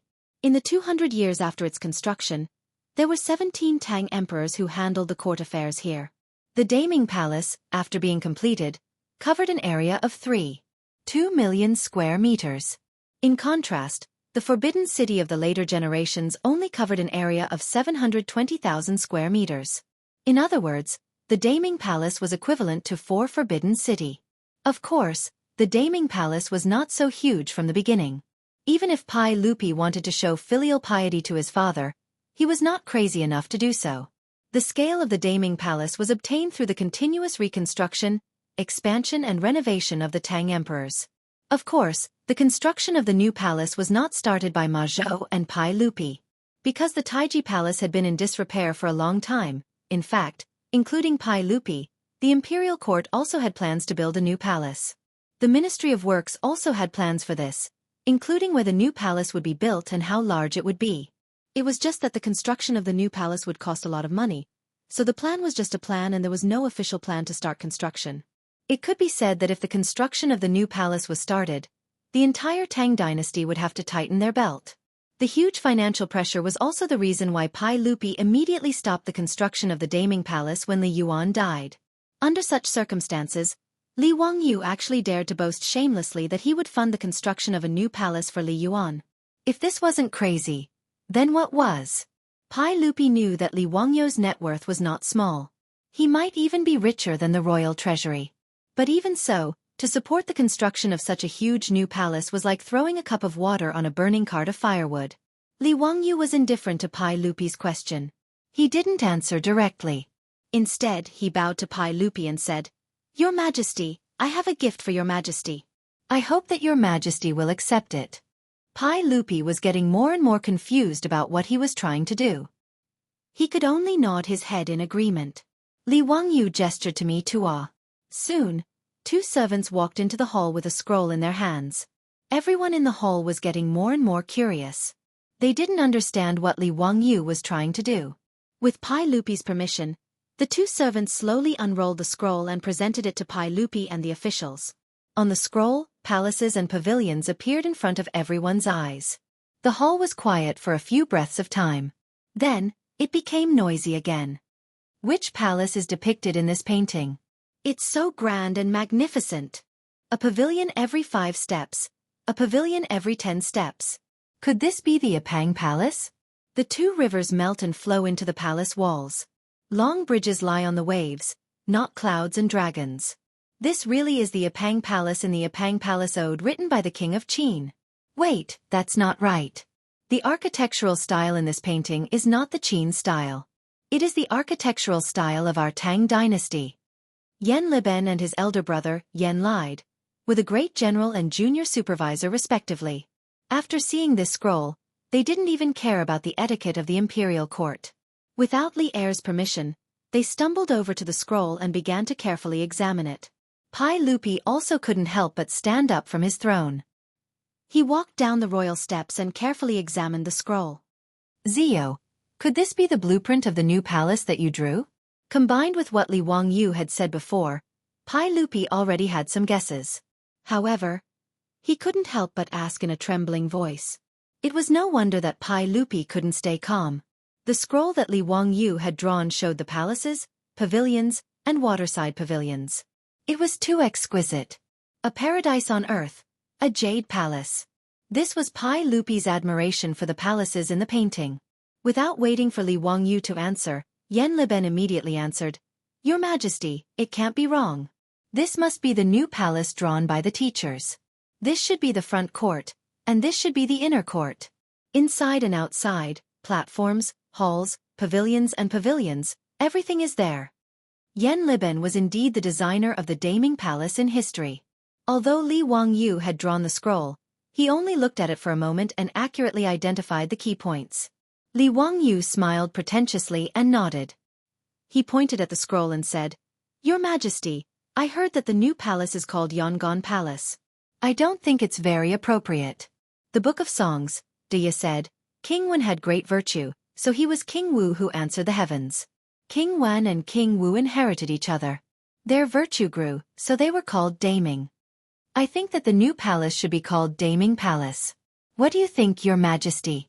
What he said was actually the origin of the name of the Daming Palace in history. It meant that he used King Zhou's diligence and wisdom as an example to encourage himself. Of course, Pai Lupi didn't know the origin of the Daming Palace that Li Wangyu mentioned. After thinking for a while, he felt that it was very reasonable and couldn't help but applaud. "Good. Ziyu's words are exactly what I want. Daming Palace. Good. If the new palace is built, it will be called Daming Palace. Your Majesty is wise." The pretentious plagiarist didn't have any psychological burden. He bowed and flattered Pai Lupi. After flattering Pai Lupi a little, Li Wangyu pointed at the painting and said, "Your Majesty, please look. This is the painting of the Daming Palace that I drew. This is the front court. Your Majesty can hold court meetings here in the future to deal with court affairs. I took the initiative to name the palaces of the front court as Hanyuan Palace, Political Announcing Palace, and Zichen Palace. This is the inner court supreme liquid pool." In fact, Li Wangyu didn't know what the real Daming Palace looked like. After all, the Daming Palace had been destroyed in the long river of history. Even in the future, the Daming Palace National Ruins Park was built in Xi'an. He had even seen the virtual reconstruction of the Daming Palace when he was traveling. However, that was only the argument and speculation made by the historians of the future based on the ruins of the Daming Palace. Therefore, the painting of the Daming Palace that he drew was completely based on his imagination. There was no actual basis. However, even if it was based on Li Wangyu's imagination, the painting was enough to make everyone gasp in amazement. There was only one reason. It was big enough and grand enough. For example, The Taiji Palace was 3 meters tall. Then, Li Wangyu set the Hanyuan Palace of the Daming Palace to be 6 meters tall. The entire palace was leaning against the blue sky. It was tall and majestic, and it was breathtaking. That was not all. In the painting that Li Wangyu drew, there was a palace that was 7 to 8 floors high. He even pointed out to Pai Lupi that it was the Yin and Yang Palace that was specially designed for Pai Lupi. In the beginning, Pai Lupi was very excited. However, the more he looked at the painting, the worse his expression became. In the end, he couldn't help but shake his head and sigh. Zio, you are so thoughtful. However, I think that the Daming Palace in your painting can only be built by an immortal. The two brothers, Yen Liben and Yen Lide, nodded silently at the side. They agreed with Pai Lupi's words. Many officials in the Taiji Palace who knew about architecture also shook their heads. Obviously, no one thought that the Daming Palace that Li Wangyu drew could be built by human hands. Other things aside, how could the Yin and Yang Palace, which was dozens of meters tall, be built? One must know that since ancient times in China, other than the Buddhist pagodas, there had never been such a tall building. Chapter 1061. According to the records of Luoyang Temple, the pagoda of Yongning Temple in the Northern Wei dynasty was 9 stories high, 1,000 feet high, and made of wood. It was the tallest building in ancient Huaxia. Regardless of the authenticity of the records, whether a wooden pagoda could be built to 100 meters high or not, the technical difficulty of building a pagoda was completely different from building a palace. In addition, Huaxia's tradition of using wood as a building material limited the appearance of tall buildings. In response to Pai Lupi's question, Li Wangyu's smile became even brighter. Your Majesty, I can definitely build this Daming Palace. There is no problem. Your Majesty, did you forget that I am the direct disciple of the ancestor? His words made Pai Lupi's eyes brighten. Pai Lupi and the other officials believed that Li Wangyu was the direct disciple of the ancestor. If that was the case, it was not impossible for Li Wangyu to build this new palace. Only Yen Liben, a technical geek, continued to ask after hearing his teacher's words. Teacher, forgive me for being stupid, but how can a wooden building be built so high? I really don't understand. Li Wangyu smiled. Liben, why must it be built with wood? Why can't it be built with bricks? This, teacher, I'm afraid it's not appropriate. How can bricks be used to build a palace? Yen Liben was still thinking about it.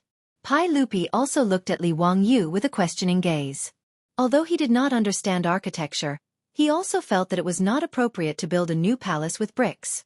After all, Huaxia had been accustomed to using wood as a building material since ancient times, and bricks were rarely used. In fact, Huaxia had been accustomed to using wood since ancient times, mainly because there were enough wood resources. Plus, wood was easy to process, convenient to transport, and had a good insulation effect. Huaxia also had the tradition of building a house with stone. Your Majesty, there is a saying in the book, Zhao Wang was a pioneer of wisdom, and asked his disciples to take up his teaching. He built a stone palace and went to his teacher. It can be seen that stone palaces have existed since ancient times, and it is not only made of wood that can make a palace. After all, wood is easy to be damaged. However, if it is built with bricks, I believe that Daming Palace can last for hundreds or thousands of years. Li Wangyu's words made Pai Lupi very tempted. Looking at the painting in front of him, he was even more tempted. If the palace in the painting could really be built, it must be very magnificent, right? And what moved Pai Lupi the most was that Li Wangyu actually said that he would pay for the construction of Noda's palace. It would be strange if the stingy Pai Lupi didn't feel anything. Pai Lupi had already forgotten that Li Wangyu had used a Pang Ode to Palace to scold him.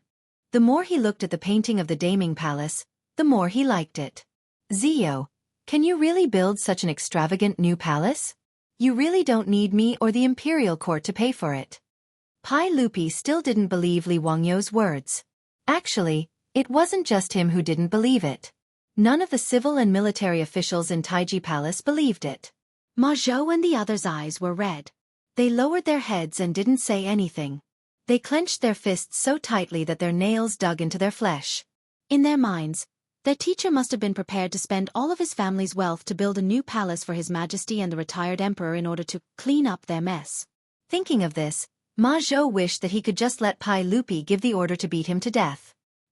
He regretted even more that he had been so muddle-headed and impulsive to the imperial court to build a stupid new palace. If he wasn't in the palace, Ma Zhou would have knelt in front of Li Wangyu and cried loudly, begging for his teacher's forgiveness. Yan Li was the junior supervisor of the Directorate of Generals. He knew very well that building a new palace like the one in Li Wangyu's painting wasn't something that a single family's wealth could afford. Even the current imperial court of the Tang dynasty couldn't afford it, let alone his teacher. In his opinion, such a huge project couldn't be completed without at least a few decades. How could Li Wangyu afford it? Li Wangyu was very calm in the face of everyone's doubts. Your Majesty, I am confident that I can build the Daming Palace. It won't take too long, just 1 year. Hiss. Li Wangyu's words caused everyone in Taiji Palace to gasp. Those who were close to Li Wangyu all had worried expressions, while the aristocratic family officials all had joyous expressions after recovering from their shock. Your Highness Duke of Qin, you can't speak carelessly. There are no joking words in the palace. Your Majesty, since the Duke of Qin is so certain, why don't Your Majesty fulfill his filial piety? After the Daming Palace is built, the retired emperor will be able to move in and enjoy his remaining years. Your Majesty, I think His Highness Duke of Qin's words are reasonable. Your Majesty, please grant His Highness Duke of Qin's request. Since His Highness Duke of Qin can build the Daming Palace in 1 year without spending a single coin of the imperial court, why don't Your Majesty fulfill His Highness' filial piety? I second that. Nearly half of the officials in Taiji Palace stood up. How could these aristocratic officials let go of such an opportunity? They didn't wait for Pai Lupi to speak before they all stepped forward to request that Pai Lupi agree to Li Wangyu's request. Their plan was simple. They wanted to put Li Wangyu and Pai Lupi on the fire so that they couldn't go back on their words. No one would believe Li Wangyu's words just now. They all treated it as a stalling tactic, a trick used to divert attention. As long as they could force Pai Lupi to agree to this request, if the Daming Palace wasn't built in 1 year, Duke of Qin Li Wangyu would be guilty of deceiving the emperor. In any case, Li Wangyu had said it himself, so he couldn't blame them for making an issue out of it. Li Wangyu didn't pay attention to the clamor of these aristocratic officials. He only treated them as a swarm of buzzing flies. Everyone knew that Duke of Qin Li Wangyu didn't get along with the aristocratic families. Even if Feng Xianling, Gao Shilian, and the other bigwigs wanted to speak up for Li Wangyu, they didn't know what to say. The bigwigs looked at each other and silently shook their heads. They felt that Li Wangyu had been too rash in today's matter. Pai Lupi was naturally unhappy with the aristocratic officials forcing to abdicate, but he couldn't do anything about it. He simply ignored the officials and turned to look at Li Wangyu. Zio, have you really thought it through? Building a new palace isn't something that can be done with a few 100,000 taels of gold. Your Majesty, what I said before, was it a lie? I can really build the Daming Palace. He dared to say that he could build the Daming Palace in 1 year because he was confident. In history, the construction of the large-scale Daming Palace started in June of the 2nd year of Longxua. When it was completed, it took Li Ji only 4 months of the 3rd year of Longxua. Moreover, he didn't plan to use too much wood. He planned to use bricks and cement to build the new palace. In this way, as long as the cement and bricks were in place and there were enough craftsmen, the construction speed could only be faster. 1 year's time was more than enough. The construction cost wasn't as high as Pai Lupi and the others thought. Of course, Li Wangyu didn't propose to Pai Lupi that he would fund the construction of the Daming Palace just to clean up after Ma Zhou and the others' mess. Li Wangyu didn't have so much money that he didn't know where to spend it. He didn't want to use his own money to build a palace for Li Yuan. Sometimes, spending money wasn't necessarily an opportunity to make money. Chapter 1062. In the face of Li Wangyu's insistence, Pai Lupi could not say anything more. Zio, since you insist, I will agree to your request. The Ministry of Works and the Supervisor of Works will cooperate with you. If you need anything, just tell me. After all, you are building a new palace for the retired emperor. I can't do nothing. After Pai Lupi said this, the aristocratic officials in the hall quieted down. They looked at each other with excitement in their eyes. Obviously, they had achieved their goal. However, Li Wangyu was also waiting for Pai Lupi to say this. Your Majesty, I do have one more thing. Then bring it to me. Li Wangyu gestured to me Tua again. Then, 2 palace eunuchs walked to the center of the hall with a scroll. The curiosity of Li Er and the officials was once again piqued. Li Wangyu had personally drawn the majestic and magnificent Daming Palace in the painting just now. Then what did he draw in this painting? Pai Lupi immediately gestured to the two eunuchs to unroll the scroll quickly. After the scroll was unrolled slowly, Pai Lupi could not help but be stunned. On the scroll, it was clearly Chang'an City. However, it was different from the ordinary maps of the Tang dynasty. This scroll of Chang'an City was drawn with a three-dimensional overlooking method, making people feel as if they were looking down at the earth from the ninth heaven. Pai Lupi had seen this method of drawing before. The map that Li Wangyu presented to Pai Lupi was also drawn with this method. However, it was the first time for Pai Lupi, the emperor of the Tang dynasty, to observe the majestic city in such a direct way. Fang Xianling, Zhang Sun Wuji, and Gao Shilian, the big shots in the imperial court, were also interested at this moment. They walked to the front of the hall and carefully admired the overlooking map of Chang'an City with Pai Lupi. Actually, because Li Wangyu was in a hurry, his drawing was not very detailed and was very sloppy. However, the unique perspective made Pai Lupi and the other big shots look at it with great interest. From time to time, they would point at a certain part of the picture and chat happily. The scroll overlooking Chang'an City in the hands of the two eunuchs was not fully unfolded. After receiving Li Wangyu's signal, they slowly unrolled the second half of the scroll. When Pai Lupi and the others saw it, they couldn't help but be stunned. Zio, your map of Chang'an is not right. To the north of Taiji Palace, why is there an extra wall and inner square? Before the Daming Palace was built, Chang'an City of the Tang dynasty was basically a square city. The Taiji Palace was located in the northernmost part of Chang'an City. It was backed by the Xuanwu Gate and Xuanda Gate of Waigua City. However, in the bird's-eye view of Chang'an City drawn by Li Wangyu, a large area of Chang'an City extended to the north. Including the unbuilt Daming Palace, the Chang'an City he drew turned from a square to a rectangle. The location of Taiji Palace was instead the center of Chang'an City.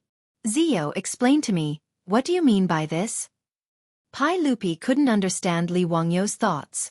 Your Majesty, now that the Tang dynasty has been peaceful for a long time, and the people have been recuperating and multiplying, this is all thanks to your Majesty. Li Wangyu flattered Pai Lupi a little, which made Pai Lupi very happy. However, there are already nearly 1 million people in Chang'an City, and the number is increasing day by day. It's not easy to live in Chang'an University. Therefore, I would like to ask your Majesty to expand Chang'an City while the new Daming Palace is being built. Of course, all the expenses will be borne by me. Your Majesty, please allow me to expand Chang'an City and let me handle the sales of those houses. Even though Li Wangyu's voice wasn't loud, it was like a thunderclap that exploded within the hall, and it shook everyone to the point they felt dizzy and flabbergasted, causing them to be at a loss for words. Expand Chang'an City? Should this be done? Of course it should. Moreover, such voices had already been heard in the imperial court. Although Chang'an City was the largest, most magnificent, and most standardized capital city in the world at that time, it had been 50 to 60 years since the construction began in the 2nd year of the Sui dynasty and the 8th year of Zhengguan era. As Li Wangyu said, Chang'an City had begun to become crowded. As the Silk Road's trade between the East and West continued to deepen, the East and West cities had long been operating at full capacity. Chang'an and Wanyan counties both wanted to expand the East and West cities, but the people living in the surrounding houses were either rich or noble. It was impossible to demolish them. Therefore, this idea was just an idea. In addition to the terrain of Chang'an City, the northern part of the city was relatively low. Every summer, it would be unusually hot. This was also the reason why Pai Lupi wanted to build the new palace on higher ground in the northern part of the city. Even those officials and nobles mostly lived near the Taiji Palace. The terrain was also relatively low, and they also had a headache about the hot summer and the humid environment. This was also one of the reasons why Li Wangyu lived in Dingzhou village for a long time and didn't want to return to his mansion in Kaihua Square. However, the cost of expanding Chang'an City was an unimaginable astronomical figure in everyone's eyes. It was several times larger than the construction of the Daming Palace. Pai Lupi was stunned for a long time before he said, Zio, did you really think about what you said just now? Do you know how much it will cost to expand Chang'an City? Your Majesty, of course I know. Li Wangyu answered with certainty. However, everyone in the hall thought that Li Wangyu had gone crazy. Of course, he wasn't crazy. Instead, He was secretly delighted. The so-called construction of the Daming Palace was just a guise to attract Pai Lupi. The real purpose was to expand Chang'an City. To be more precise, it was to develop real estate. As he said before, real estate in the Tang dynasty was not worth much, but it was divided by location. Lai Hot's Noda house in Hu County was only 30 to 50,000 yuan. However, after Ma Zhou became an official, he wanted to buy a much smaller house in Chang'an City, but he needed more than 100,000 yuan. Location, location, and location. This was the only way to develop real estate at any time. If he only went to the northern part of Chang'an City to expand the new city, no one would be interested. However, if he built the Daming Palace first, then the value of the new city around the Daming Palace would be debatable. Even if the aristocratic families were always intentionally or unintentionally against the imperial power and Pai Lupi, they still needed to have enough social status. Just like how they could live near the Taiji Palace in the northern part of Chang'an City now. Living near the Taiji Palace in the future would also reflect the status of these nobles and aristocratic families. How much do you think such a location should be sold for? After being reminded by Su Chongqing, Li Wangyu continued to think a lot. To attract the richest people in the Tang dynasty, the location alone was not enough to make him a lot of money. More importantly, he had to provide enough attractive products. Li Wangyu was not worried about this at all. With knowledge more than 2,000 years ahead, it was easy for him to come up with something novel to attract the bumpkins of the Tang dynasty. Since the Daming Palace could be built in 10 months in history, even if it was not the whole thing, it was enough to show that Li Wangyu could do it with bricks. Although this was a bit exaggerated, it was not outrageous. After all, the more people there were, the more power there was. With tens of thousands of craftsmen, whether it was efficiency or speed, it would not be too slow. Chapter 1063. Li Wangyu's words silenced Pai Lupi once again. He was speechless for a long time, but his gaze continued to wander between the two paintings that the chamberlain had unfolded.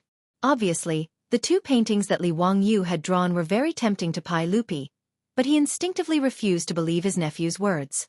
Building a huge new palace with the power of one person and expanding it to the size of half of Chang'an City sounded like a fantasy story. It was hard to accept.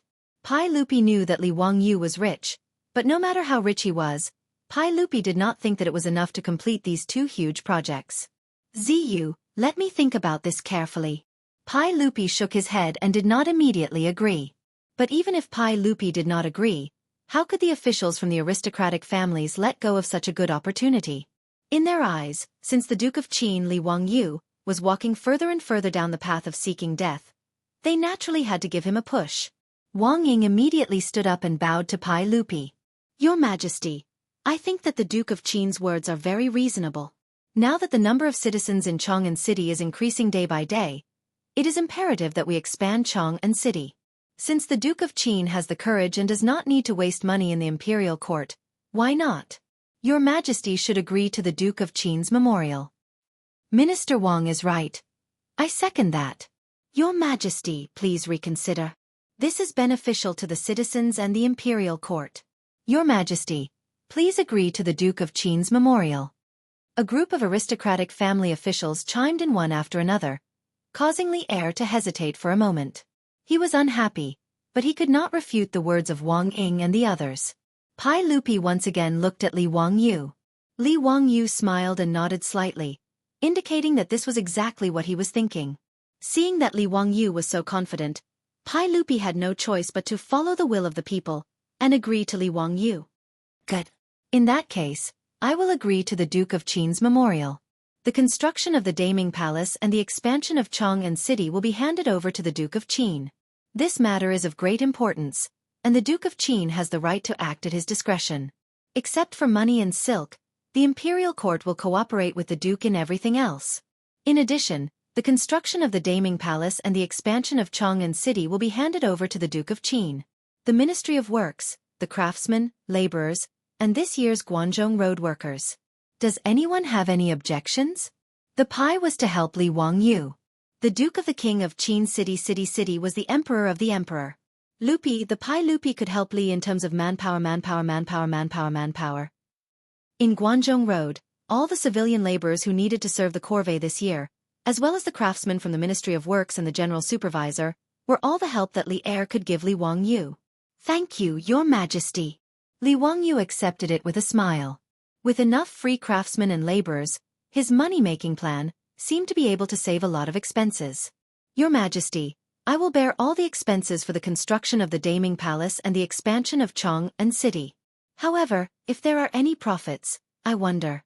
Li Wangyu immediately asked. Once the expansion of half of Chong and City was completed, the profits would be unimaginable. Li Wangyu had to confirm this first. Otherwise, if someone took the peach in the future, wouldn't his efforts be in vain? However, whether it was Pai Lupi or Feng Xianling, they didn't think that the expansion of Chong and City would be profitable. Therefore, after hearing his words, they couldn't help but shake their heads and smile bitterly. Pai Lupi was also helpless. He shook his head and sighed. "If Zio is capable and can make profits from it, it will all belong to the mansion of the King of Qin. I and the imperial court won't take a single cent." Wang Ying and other aristocratic officials also looked at him as if he were a fool. They smiled but didn't say anything. In their opinion, not to mention how much money it would cost to build the Daming Palace, the cost of the expansion of half of Chong and City and the construction of the outer city walls would be enough to empty the mansion of the King of Qin. It would be a fool's dream to think that he could make profits from it. In fact, their calculation was not wrong. In history, it took the Northern Song dynasty 3 years to build the new capital, Bianliang, which was Kaifeng. The city walls were more than 50 miles long and more than 300,000 laborers were recruited. Then, how many laborers would it take to expand half of Chong and City? Even if the laborers were recruited by the imperial court and didn't need to be paid, there were so many laborers that they had to be fed, right? With so many people, the daily cost of food and drink alone would be a huge figure. Naturally, they were happy to see that Li Wangyu was willing to spend all his money on such a thankless task. Moreover, they didn't believe that Li Wangyu had enough money to build the Daming Palace in Noda within a year. Both sides had their own ideas, but they tacitly agreed on such a big matter at the imperial court meeting. Pai Lupi issued an imperial edict that the construction of the new palace and the expansion of Chong and City would be handed over to Li Wangyu. Li Wangyu was very satisfied with the result. After the imperial court meeting, he declined the invitation of Feng Xianling, Gao Shilian, and other big shots to stay. He directly led his several disciples back to Dingzhou village. Along the way, Ma Zhou and the others kept silent, but they looked miserable. Ma Zhou, especially, was full of regret. In their opinion, Li Wangyu did this to clean up the mess for them. But how could the disciples not be worried when they had to pay such a big price? Li Wangyu ignored Ma Zhou and the others. After returning to Dingzhou village, he immediately found Su Chongqing to report the good news. "Chongqing, it's done. His Majesty has handed over the construction of the Daming Palace and the expansion of Chong and City to our family." Li Wangyu laughed and picked up his son and daughter. He spun a few rounds excitedly. "Ah, Ji Badger, your father is going to make money for you again. You two little fellows are really too lucky. You're born as the second generation of a rich family. Are you happy?" Li Wangyu's behavior made Ma Zhou and the others look at each other. They didn't understand what was wrong with their teacher. Although they didn't understand the term rich second generation, they roughly understood the meaning of Li Wangyu's words. What did he mean by making money again? Could it be that there were profits to be made? Ma Zhou hesitated for a while. In the end, he plucked up his courage and asked, "Teacher, what did you mean by what you said earlier?" Li Wangyu ignored him, minding his own business as he played with his son and daughter. It was Su Chongqing who saw the ashamed looks on Ma Zhou and the others' faces and couldn't bear it. So he spoke up and revealed her and Li Wangyu's plan. After understanding Su Chongqing's words, Ma Zhou, Yan Liben, and the others looked as if they had seen a ghost. They looked at Li Wangyu, who was playing with his son and daughter, in disbelief. They would never have thought that their teacher would make use of this to make profits. While Ma Zhou and the others were dumbfounded, the old butler, Li Hang, hurried over. "Lang Jun, His Majesty and the other officials are here." "All right, this chapter is definitely lousy to the extreme. Allow me to adjust my state of mind." Chapter 1064. Time flew by. In the blink of an eye, the end of the 7th year of Zhenguan had arrived. On the 26th day of the 12th lunar month, the imperial court had already begun the New Year's Eve holiday. All the officials of the government offices stopped their work and prepared to go home for the new year. However, the citizens of Chong, and who had always loved to gossip, keenly noticed that something big was about to happen in Chong and after the morning drum sounded and the gates opened, the citizens who lived in the squares near the eastern and western markets found that the wealthy merchants and barbarian merchants had all put on new clothes and were heading for the gates in the northern part of the city. The nobles and officials who lived in the northern part of the city did the same. They were escorted by their guards and headed for the 9 gates in the northern part of the city. The 9 gates in the northern part of Chong and had been closed for half a year. Everyone knew that Prince Qin was building the Daming Palace and expanding the city outside the 9 gates in the northern part of Chong'an. Therefore, the citizens of Chong'an were gossiping again when these rich and powerful people swarmed to the northern part of the city. Unlike the officials in the imperial court, the citizens did not worry about whether Li Wangyu had enough money to complete these 2 projects. They were more interested in discussing how much money the Prince of Qin's mansion had, whether it was as rich as a country, and whether the imperial court's treasury or the Prince of Qin's mansion's treasury had more gold. The northern part of Chong'an had become a huge construction site. Hundreds of thousands of workers and craftsmen from Guanzhong Road were busy there every day. 4-wheeled carriages were like ants, transporting all kinds of wood, stone, bricks, and other building materials from all over the Tang dynasty to the northern part of Chong'an. After half a year of construction, the Daming Palace had begun to take shape. At this moment, the nobles and officials of Chong'an, as well as the wealthy merchants and Persian barbarian merchants, had gathered outside the thick vermilion walls of the Daming Palace. The officials in the imperial court had different statuses, so they naturally crowded together with the merchants and barbarian merchants and whispered to each other. "Everyone, why did His Majesty summon us here today?" Yes, it would be fine if it was just the officials in the imperial court. But why are these merchants and barbarian merchants here? His Majesty is too lenient towards these merchants. At this moment, the merchants were also gathered together and whispering to each other. "Duke Cho, I wonder why the Duke of Qin has summoned us here today? Please enlighten us, Master Cho." The one who was clustered in the middle of the merchants was Cho Yuanliang, the head of the Cho family in Chong'an. Everyone knew that the Chiu clan had a close relationship with the Duke of Qin's manor. Moreover, with the help of the King of Qin, the Chiu family's business grew bigger and bigger. Now, the Chiu family was in the limelight in the east and west of Chong'an City. Cho Yuanliang was even more respected by the merchants. Because of his relationship with Li Wangyu, even the court officials had to politely address him as Duke Cho when they saw him. He stroked his beard and smiled, but he didn't answer. Instead, he kept them in suspense. "Everyone, it's not a bad thing that the Duke of Qin invited us here. As for the specifics, please don't be impatient. You will know in a while." Seeing that Cho Yuanliang refused to say, the merchants were even more curious. But judging from his attitude, it shouldn't be a bad thing. Therefore, even if they were suspicious, these merchants didn't dwell on it. Instead, they began to admire the brand new Daming Palace in front of them. Although the construction of the Daming Palace had yet to be completed, just the towering and thick vermilion palace walls and palace gates in front of everyone was already enough to show the imperial bearing of the great Tang. Everyone could not help but yearn for the magnificent sight behind the palace gates. Now that half a year had passed, even the ordinary people in Chong'an could already see the new palace named Daming Palace in the north of the city when they looked up. A towering and huge building was constantly growing taller and taller every day. Naturally, they didn't know that the majestic building was the core of the Daming Palace.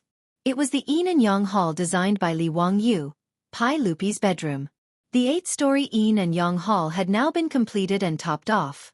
The glittering top of the hall shone brightly under the sunlight every day, showing the noble and inviolable majesty of the imperial power to the world. At this time, Pai Lupi and Li Wangyu were standing on the gate of the Daming Palace, looking down at the crowd below. "Zio, is your plan really okay? In order to support you, I have emptied the palace treasury. If those shops cannot be sold, then my palace treasury will be so empty that rats can run away." Li Wangyu silently rolled his eyes and complained in his heart. He really wanted to say to Pai Lupi, "If His Majesty didn't believe me, why did he force me to have a share in the first place? Can I refund you the money now? Damn it, what do you mean by supporting me?" Back then, it was this bastard who led a group of dukes to his residence and insisted on investing in his company, alright? Thinking of this, Li Wangyu couldn't help but feel heartache. The shares that were given out were all money. That day, when Li Wangyu had just returned to his mansion, the old housekeeper Li Hang came to inform him that Pai Lupi had led a group of officials to visit. Although Pai Lupi couldn't figure out what Li Wangyu wanted to do, Combined with the many things that Li Wangyu had done in the past, his intuition told him that this matter was definitely not that simple. Therefore, after the court, Pai Lupi found Feng Xianling, Zhang Sun Wuji, and the others for a discussion. After a fruitless discussion, they directly went to Dingzhou village, ready to clarify things in person. Of course, Li Wangyu was unwilling to explain his little abacus, but he couldn't resist the threats and promises of Pai Lupi and the other officials. In the end, he had no choice but to reveal his and Su Chongqing's real estate development plan. In fact, the plan was very simple. It was to build the Daming Palace in the north of the city. After Pai Lupi and Li Yuan moved into the new palace, the center of Chang'an City would naturally shift to the north. In this way, the value of the land in the north of the city, which was originally a wasteland, would rise. This method of speculating on land was not uncommon in the future. In order to develop new areas, there were similar cases of municipal offices being moved to new areas in many cities. After the municipal offices were moved, the originally desolate new areas would naturally be driven up, and the property prices would rise accordingly. In the future, in many cities, the property prices in new areas were much higher than in the old areas. In the history of Chang'an City, although the Daming Palace was built in the north of the city, the area of Chang'an City did not expand. Therefore, the construction of the Daming Palace did not bring any changes to Chang'an City. However, Li Wangyu discovered the secret under Su Chongqing's reminder. Therefore, after some planning, he proposed that he would invest in the construction of the Daming Palace and the expansion of Chang'an City in the imperial court. After figuring out Li Wangyu's purpose, Pai Lupi and the other high dukes actually asked to invest in the project, which made Li Wangyu angry and amused at the same time. Although Pai Lupi and the other high dukes invested in the project, which would reduce his financial pressure, wouldn't it also reduce his profits? In the end, Li Wangyu couldn't outdo the other high dukes. Under Li Wangyu's strong persuasion, the mansion of King Qin took 30% of the shares, the royal family took 30%, and the remaining 40% was divided equally among the high dukes' mansions. After half a year, the gold, copper, and silk of the high dukes' mansions, including Pai Lupi's, were poured into the two bottomless pits of the north of the city and the Daming Palace. Whether they could recover their investment or even make a fortune depended on today. No wonder Pai Lupi, the emperor of the Tang dynasty, was a little nervous. Chapter 1065. While the officials in the imperial court and the merchants were waiting in confusion, the new and heavy gate of the Daming Palace slowly opened. Pai Lupi and Li Wangyu walked out, surrounded by a group of eunuchs and palace guards. The crowd was in an uproar. Today, whether it was the officials in the imperial court or the merchants, they had all received an invitation from Li Wangyu, the king of Qin, to visit the new city in the north of Chang'an. They did not expect that Pai Lupi would show up. "Greetings, your majesty." The officials hurriedly bowed. As for the merchants and barbarians, although most of them had never seen the emperor with their own eyes, they immediately realized who the bearded man standing next to Li Wangyu was. He was dressed in a bright yellow robe embroidered with dragon patterns. Therefore, a group of merchants in luxurious robes bowed to Pai Lupi in confusion. Some bowed with their hands on their chests, some bowed, and some directly knelt down and kowtowed. In short, it was a mess. The officials in the imperial court could not help but twitch their lips and complain in their hearts. Pai Lupi did not feel offended at all. He waved his hand happily, indicating that the crowd could rise. "Everyone, rise. I heard that the King of Qin invited all of you to visit the Daming Palace today. I was very curious, so I came uninvited. Haha, even I don't know what the Daming Palace looks like. How about all of you come with me today?"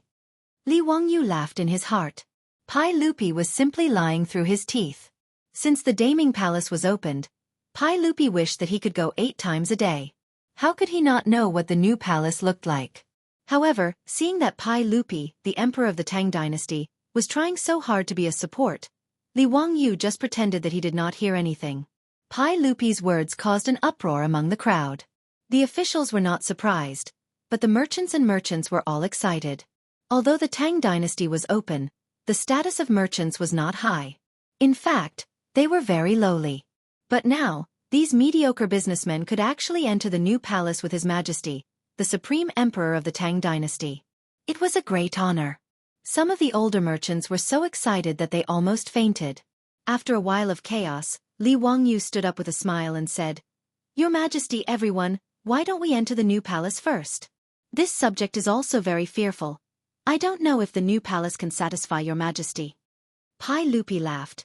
Very good. We are also looking forward to it. Since that's the case, Zio, lead the way. Li Wangyu smiled and nodded. He gestured to Pai Lupi to follow him. Then, he turned around and walked toward the gate of the Great Ming Palace. The group of court officials and merchants all widened their eyes and craned their necks, impatiently following behind Li Wangyu and Pai Lupi. After everyone passed through the long corridor of the Great Ming Palace, their eyes suddenly opened up. When they saw the scene in front of them, everyone couldn't help but widen their eyes and open their mouths. Their faces were full of disbelief. This is really the Great Ming Palace? Magnificent! Magnificent! Hiss! Did Qin Wang move all the palaces in the world to the human world? Ever since the Great Ming Palace was built, the people of Chong always paid attention to it. Even the court officials were very curious about the painting that Qin Wang showed at the Taiji Palace that day. What would it look like when it was built? But no matter how they imagined it, when the Great Ming Palace was reflected in their eyes, they could only feel endless shock. Behind the gate of the Great Ming Palace, what appeared in front of them was a huge and wide square. If it was just a square, it would be fine. Although the square in front of them was very wide, it was not enough to make them lose their composure. Most importantly, the bricks on the ground of this huge square were actually emitting a dazzling